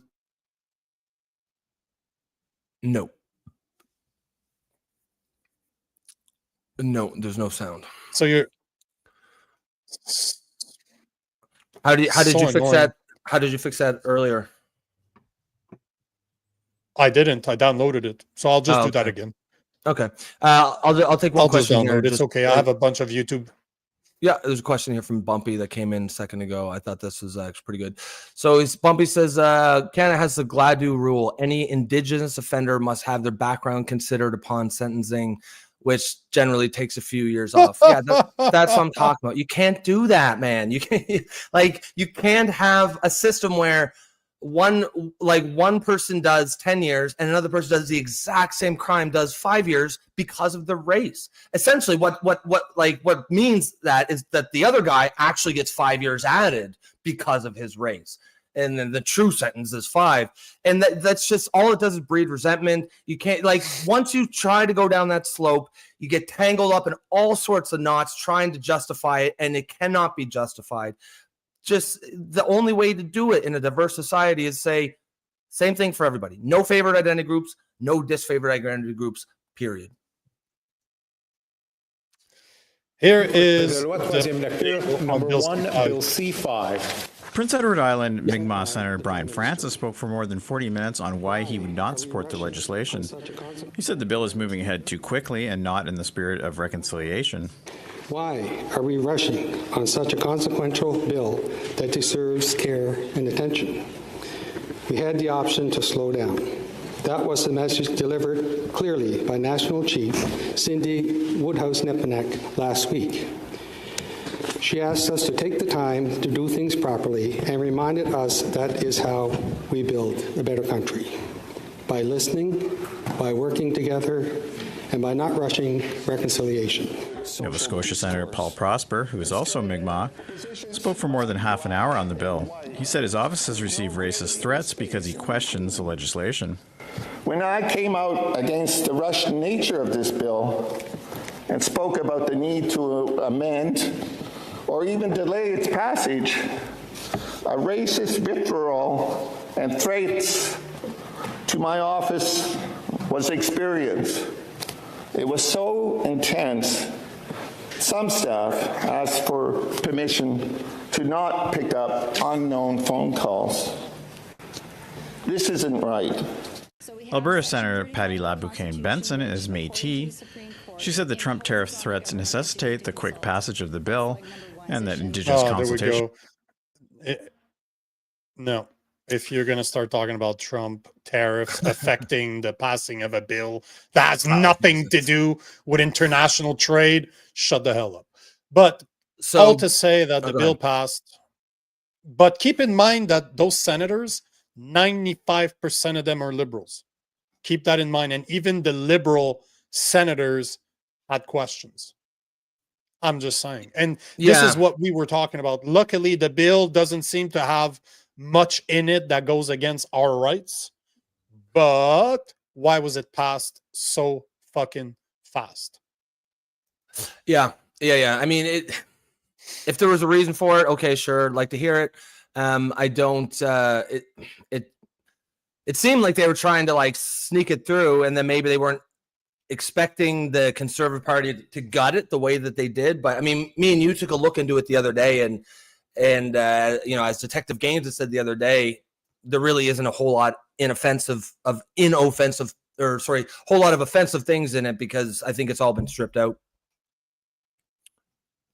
The original one was problematic. Yes. But the stripped down version is just a bill that doesn't seem to serve much purpose, because it's literally not giving them any type of power. Because again, all the red tape that a bill C-69 puts in place is not being debated at all, is not being removed. So this to me is just, hey, look, we've done our job. We're trying to fast track it. And as the guys from Northern Perspective was saying, he was saying that the Conservative did not have a choice to vote in favor of it, or else the Liberal would have probably said, you know what, we've been trying to fast track projects, and even the Conservatives are against it. So they literally stripped the bill of all its power, and now the Conservatives are like, okay, we'll vote on it, no problem. So it's a clown fucking show. I'm more concerned about Bill C2. Luckily, they didn't do that to Bill C2, because that would have been a fucking problem.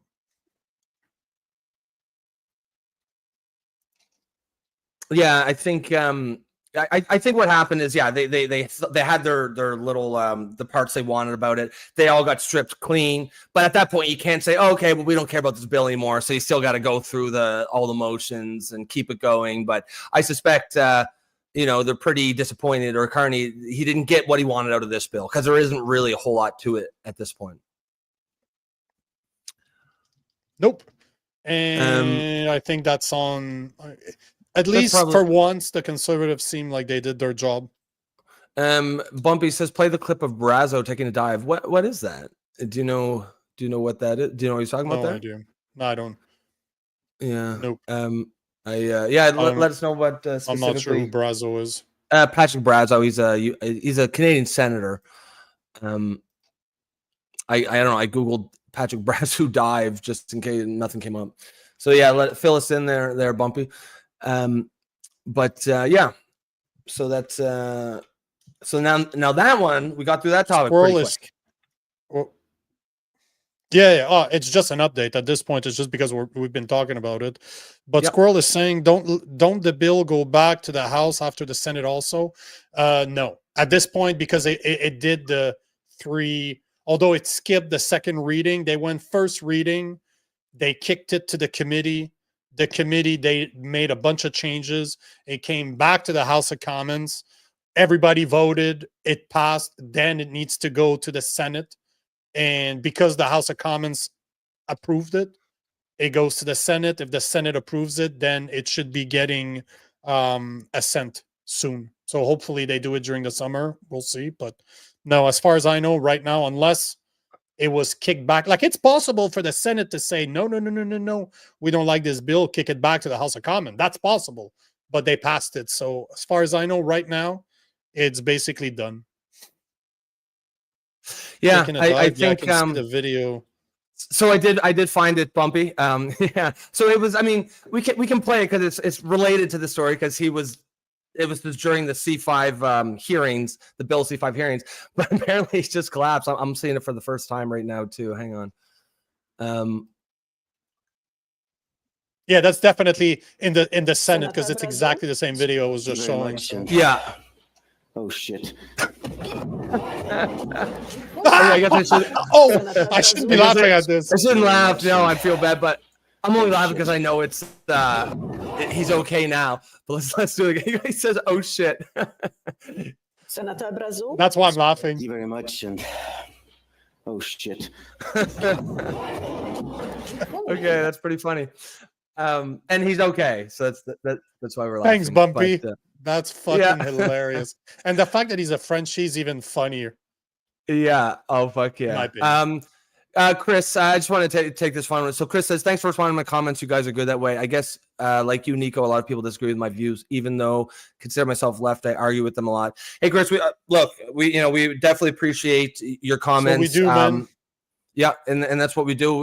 We really like these conversations, these debates. And I think they're important to have, especially, and it's pretty hard. Like even here where like we stick to topics, it can be a little heated because we all feel strongly about our positions, but I think it's always important at the end of it to be like, all right, guys, it's just show that we appreciate the conversation, the debate, and we welcome the comments. And you certainly contribute a lot, especially lately to the comments here. And hopefully we don't you don't get scared off or anything just because Nico goes on a bit of a rant. And like you, I consider myself left too. Yeah, but it's okay now. It's okay now because you brought up our feelings into the equation, so everything's okay now. Well, if it were up to you, we wouldn't have any viewers because you'd scare them all away, for fuck's sakes. Someone's got to be the diplomatic one. Poor little feelings. No. It's just being diplomatic.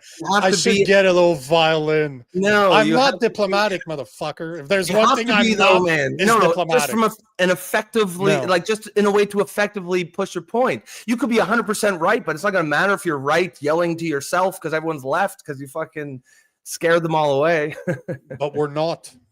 Yes, we're not. That's the problem. That's the thing. They're still there. They keep on coming up because I will never lack respect I'm the diplomatic to the individual. Yes, I know. No, that's not wise because I don't insult people on their personality. I'll insult their values. That's the difference. Like I will not, but it's not the same. I don't call it's not necessarily how do you call it? Personal. It's the values. Because I want people to do their work, right? You can't just spew. It's easy to type all the shit that you think is right and not back it up by facts. That's the problem. And because if you notice, every time I know my facts, or I will take them and I will research them as I'm talking to make sure I'm not full of shit, and I'll be the first one to say I was wrong. Facts don't lie. The fact that however you feel about facts, don't fucking matter to me. No. I understand. And yes, I understand it doesn't have to be like a big good. feelings fest. No, and I agree. I agree with Squirrel. No, but your feelings that doesn't mean you can't have basic respect for people's opinions either, right? And I know that you do. I'm not saying you don't. I'm just saying as a general rule. Yeah, I think we do a good job here of sort of walking that tightrope of like having spirited debate while still respecting them. As Gaines says, no matter how. Sorry, go ahead. All I was going to say is if I ever cross that line, I expect you and the people in the comments to call me out on it because it's not right. Yes. I get that shit done to me hundreds, if not thousands of times every day. I get it. I never want to be that guy. So if I say something that seems like I'm insulting people, that's not right.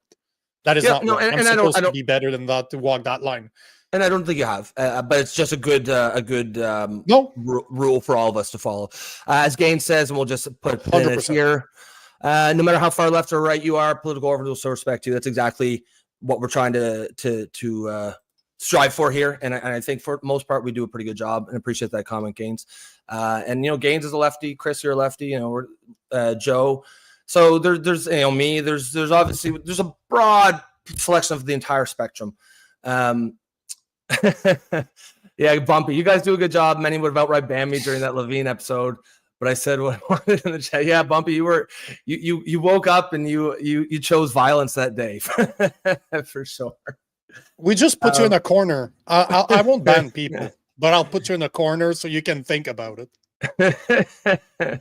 It's all good. No, I mean, I think, you know, we have a great listener base. We have great, smart, opinionated for sure, and that certainly leads to some debates. But you know, it's a great community here, and I think we've cultivated a space where we can have these debates, and I think we're all pretty proud of that. Epiphany Jane says it's my birthday. Happy birthday to you. And with that, should we move on to the next one, next topic?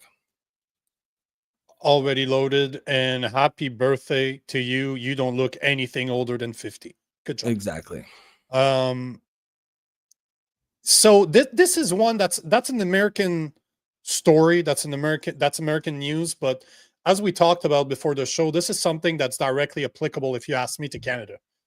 Agree, like this guy, don't like this guy, and I'm talking about Senator John Kennedy. Agree with him or not, like him or not, he made a very valid point in saying, why should we fund public broadcasting? And as a Canadian, this is fucking relevant. Public broadcasting in America today is political as hell. We all know that. You don't have to be a senior Caltech to see it. Some folks like their politics, so they want to give them money.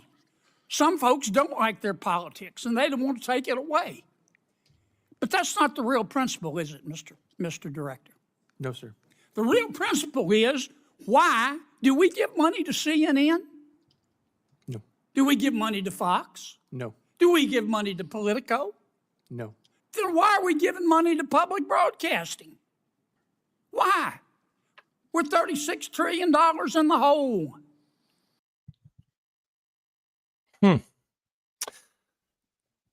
It's hard to argue with. I wish a senator would have the balls to say that in Canada, because we're doing it at the cost of at least $1.4 billion just to CBC. We give hundreds of millions of dollars to organizations like CTV News.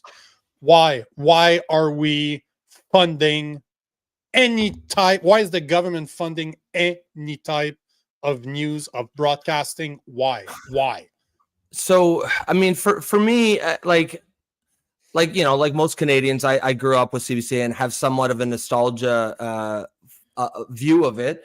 I think, and I could even see the use. I could see the argument here in Canada where, you know, I think the original argument for why CBC was necessary was we need to be able to tell our own stories to ourselves. Okay, sure.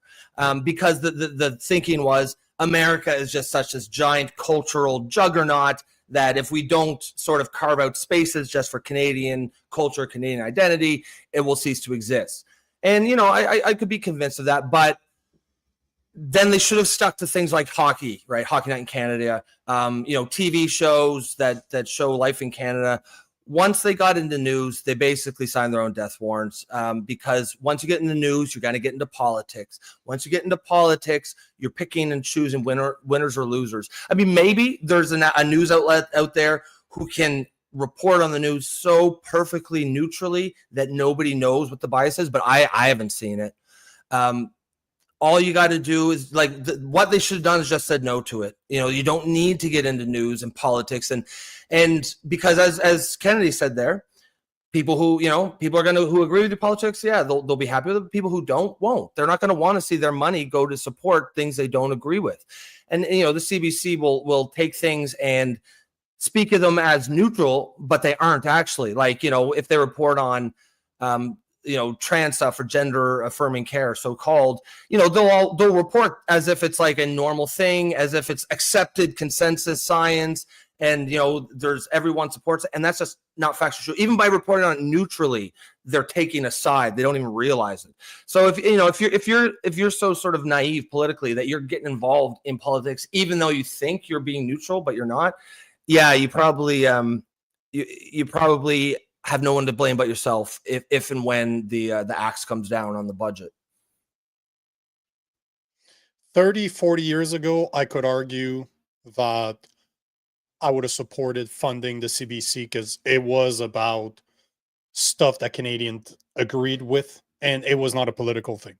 But watch the last election when you have the hosts openly saying by mistake or on purpose that, oh, we're just a few seats from a majority talking about the liberals. What's this I'm like, this we stuff? Tell me. Yeah. Yeah, exactly. So no, I do not want any type of taxpayers' money to fund the propaganda arm of the Liberal Party. Plain and simple. No, no, no. If you cannot survive in today's world, if you need $1.4 billion to survive, which is about 75% of their budget, if you cannot survive by your own, bye-bye. Yeah. Everyone else has to do it, right? Like this is the market. So we'll take a few of the comments here. So Gaines lets his opinion known. He says, save the CBC. And he goes on, Danger Bay, Littlest Hobo. And I mean, yeah, like those are the things that give me that nostalgia for it too, right? I can still hear the Littlest Hobo in my head. The theme song.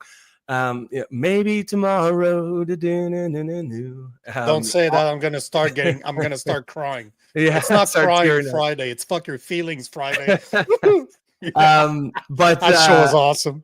Yeah, it was a great show. There's some, and like if they had stuck to that, I think there would be no controversy with them at all. They really, I think, shot themselves in the foot by getting involved into politics. And you could even say news, because once you get into news, you're going to get into politics, even if you try not to be. But I as you said, 20, 30 years ago, like I found the argument we need a space to tell our own stories to ourselves and not be overwhelmed by American culture. I find that persuasive, but they've essentially gone far beyond that mandate. And I would say I'm neutral-ish in that I'm not out there advocating for, like, it's not a major issue for me, but nor would I be out there advocating to protect them. My take is if they do get defunded, they wrote their own death warrant with it. $1.4 billion has nothing to do with news. Fuck you. Hell no. Shouldn't be there. There's a lot more things that we can do with $1.4 billion each year than to fund news. Yeah, we can help fund Ukraine. We can give it to Ukraine. Yeah, but you know what? If it wasn't for the CBC, we wouldn't understand why we need to give billions of dollars to Ukraine. So it's kind of a self-fulfilling prophecy. We need the CBC to remind us how awesome Carney is and why it's important to feed the buying power of Zelensky, the dictator of Ukraine. So, that's right. Again, I think unfortunately it is the 40-year-olds or the late 30s guys are like, oh yeah, but I know, I grew up watching this shit, but if you remove that emotional attachment to what you think it was when you were a kid, it ain't what CBC is. I don't even think it's that anymore. I don't even think there are any really good CBC shows these days. I can't think of any. Bumpy, let's defund it. Bumpy says PBS sucks. Peter Boghossian has a great series on YouTube called All Things Reconsidered, examining why people stop donating to and listening to PBS. 4 episodes, well worth watching. That's actually sounds like something I would definitely be interested in. I think I'm going to check that out, Bumpy. Thanks for that.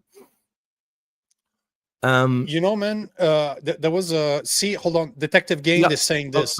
Sorry, go ahead. Show this one. So have a telethon to fund public access and broadcasting. I threw a few dollars behind it. You know what? They can start a OnlyFans if that helps them get money. I don't care. It should not be public or taxpayers' money. That's all I'm saying. You're gonna talk politics, you're gonna push an agenda that not every Canadian agrees with. Fucking stop using taxpayers' money. Start a GoFundMe, start a telethon, or start an OnlyFans. No problem. Go for it. Yeah. I mean, and I think, most of the defense or the argument against it is just about the public funding. I mean, I don't think anybody actually wants to ban the CBC or ban PBS or anything like that. Nobody serious, at least.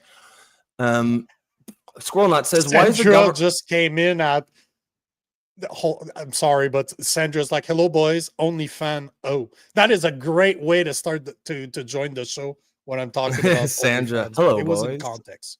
It wasn't. I swear it was in context. Squirrel Nut says, why is the government funding anybody's businesses? Isn't your business or someone else's? I mean, and as far as arguments go, that's pretty hard to argue with. I mean, that's pretty persuasive to just say, as a general rule, forget the politics behind it. Government should not be funding anyone else's private business, especially a business that's competing with other private businesses, right? Because they're competing with other broadcasters. Jimmy And says, you know what? Great Sorry, go fucking. Hold on, before you go to the next one, I got something on this because this is actually pretty funny. But did you hear about our government yesterday? It's been done behind closed scenes, even though Chrystia Freeland said it would never happen. But our government has been caught funding BC ferries. And obviously, I'm not talking about, hey, I'm talking about actual hey shit. guys. I cannot say the word ferry without hey. So what is this? Did you hear about? Did you hear about the story? So yeah, I think so what's the context? They're purchasing. So basically, Go ahead. let me finish. I'll explain to you. So BC Ferries, a private company, is looking to add more ships to their fleet. During his campaign, Mark Carney was telling us how we need to be self-reliant.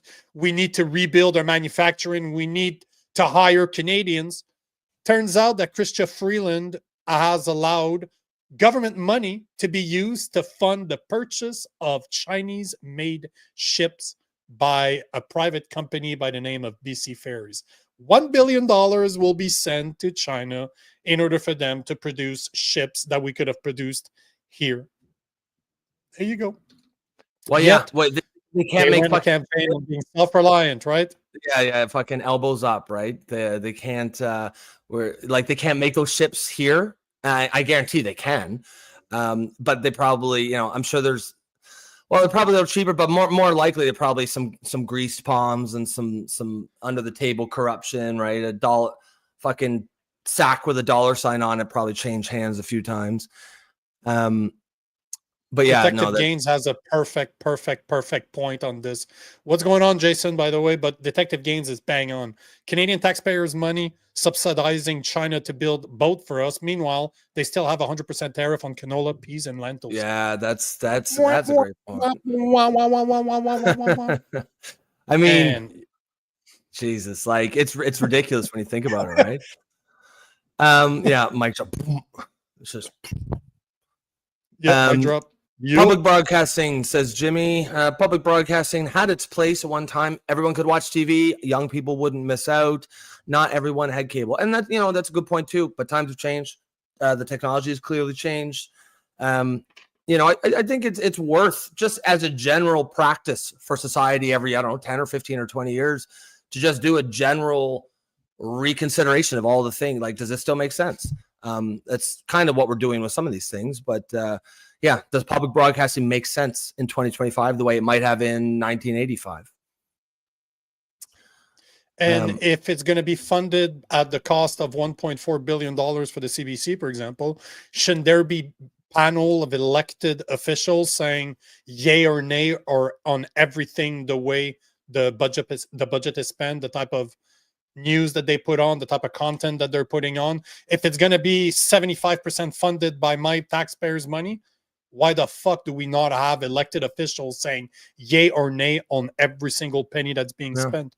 And you want to have an equal representation from the left, the right, the middle, whatever, the NDP, the Green, whatever. If you cannot convince your opposition that this is the way to spend money, that means you're not talking to all Canadians. That means you shouldn't be funded by the government. Pop up. Yeah. There you go. I just found a fucking solution to CBC. Hey. That's a good point. Bumpy says CBC should just play the Log Drivers Waltz 24/7. Yeah, that was like peak nostalgia. That was the cartoon where the guys are like jumping around on logs that are going down the river. Oh, you definitely nice. That is as Canadian as it goes. That is as Canadian as it gets. Having a bunch of dudes being able to walk through a river with logs going downstream, that's some fucking impressive. Have you ever seen how impressive that is? Because you mess up, bro, you dead. Oh yeah, it's not gonna real. Survive that one. It's real because they go for kilometers and kilometers of wood. You're fucked. It's real dangerous. Love it. Really, really dangerous. You know what? I think we got only a minute or two left. Do you want to end on? Do you want me to? Should I play the Log Driver's Waltz for a little bit of a slice of nostalgia before we take off? All Yeah, right. why not cry on camera, right? Do you remember let's see here. Skip. That's Canadian culture 101 right there, bro. Oh yeah, this is absolutely Canadian culture 101. So it's Friday afternoon, guys. We're gonna end the show here in a second, but we'll send you off with this little slice of Canadiana. Canadiana.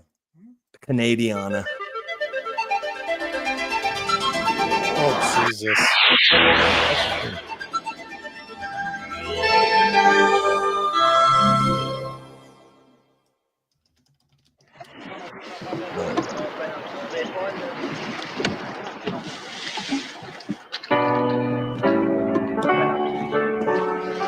Men were men.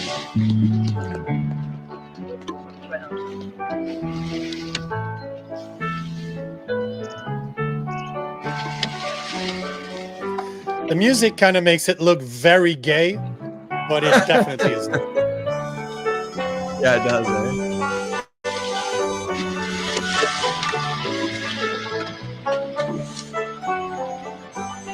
Like, look at this guy go. If you ask any girl from the parish around what pleases her most from her head to her toes, she'll say, I'm not sure that it's business of yours, but I do like to waltz with the log driver, for he goes burning down and down white water. That's where the log driver learns to step lightly. It's burning down and down white water. The log driver's waltz pleases girls completely. When the drive's nearly over, I like to go down and watch all the lads as they work on the river. I know that come evening they'll be in the town, and we all like to waltz with the log driver, for he goes burning down and down white water. That's where the log driver learns to step lightly. It's burning down and down white water. The log driver's waltz pleases girls completely. To please both my parents, I've had to give way and dance with the doctors and merchants and lawyers. Their manners are fine, but their feet are of clay, for there's none with the style of my log driver, for he goes burning down and down white water. That's where the log driver learns to step lightly. It's burning down and down white water. A log driver's waltz pleases girls completely. Now I've had my chances with all sorts of men, but none is so fine as my lad on the river. So when the drive's over, if he asks me again, I think I will marry my log driver, for he goes burning down and down white water. That's where the log driver learns to step lightly. It's burning down and down white water. A log driver's waltz pleases girls completely. Burning down and down white water. A log driver's waltz pleases girls completely. Yeah. Just You wonder how music can scrolling be that slice. impactful. I know, right? The Just one it of the almost it manliest does. thing ever with the gay music, like, bro. But it does remind you, scrolling that says of the days gone by. That just especially I think people our age, that late 30s, early 40s, just that prime spot where it was that kind of stuff was such a huge part of our childhood. All right, guys, we're going to put a pin in there for the weekend. Sandra, you take care of yourself too. Remember, if you are tuning in for the first time ever, and you like what you do, what we do here, if you want to be part of this community, you want to support us, you can become a member on YouTube. That by doing so, you'll support the show, you'll support independent media, and you'll become help build this community. You can do that for the low price of $2.99 per month, and Other than that, the second best way you can support is just keep coming back. Like and subscribe to the channel. If you have, as if you disagree with us, if you agree with us, if you were watching the whole show, you saw lots of disagreement. But again, that's one of the great things about this show is we can have those spots, and yet we're still all, everyone still respects each other. We're still good. Jason, play it again, boys. But yeah, other than that, guys, it was a great show. Thanks so much, especially for all the debates from Chris, from Joe, Jason. Good to see you, brother. You showed up a little late, but better late than never. Yeah, as Gaines says, burning down and down the white waters. Guys, have a great weekend. Be safe, have fun, get out and enjoy the weather, and we will see you on Monday.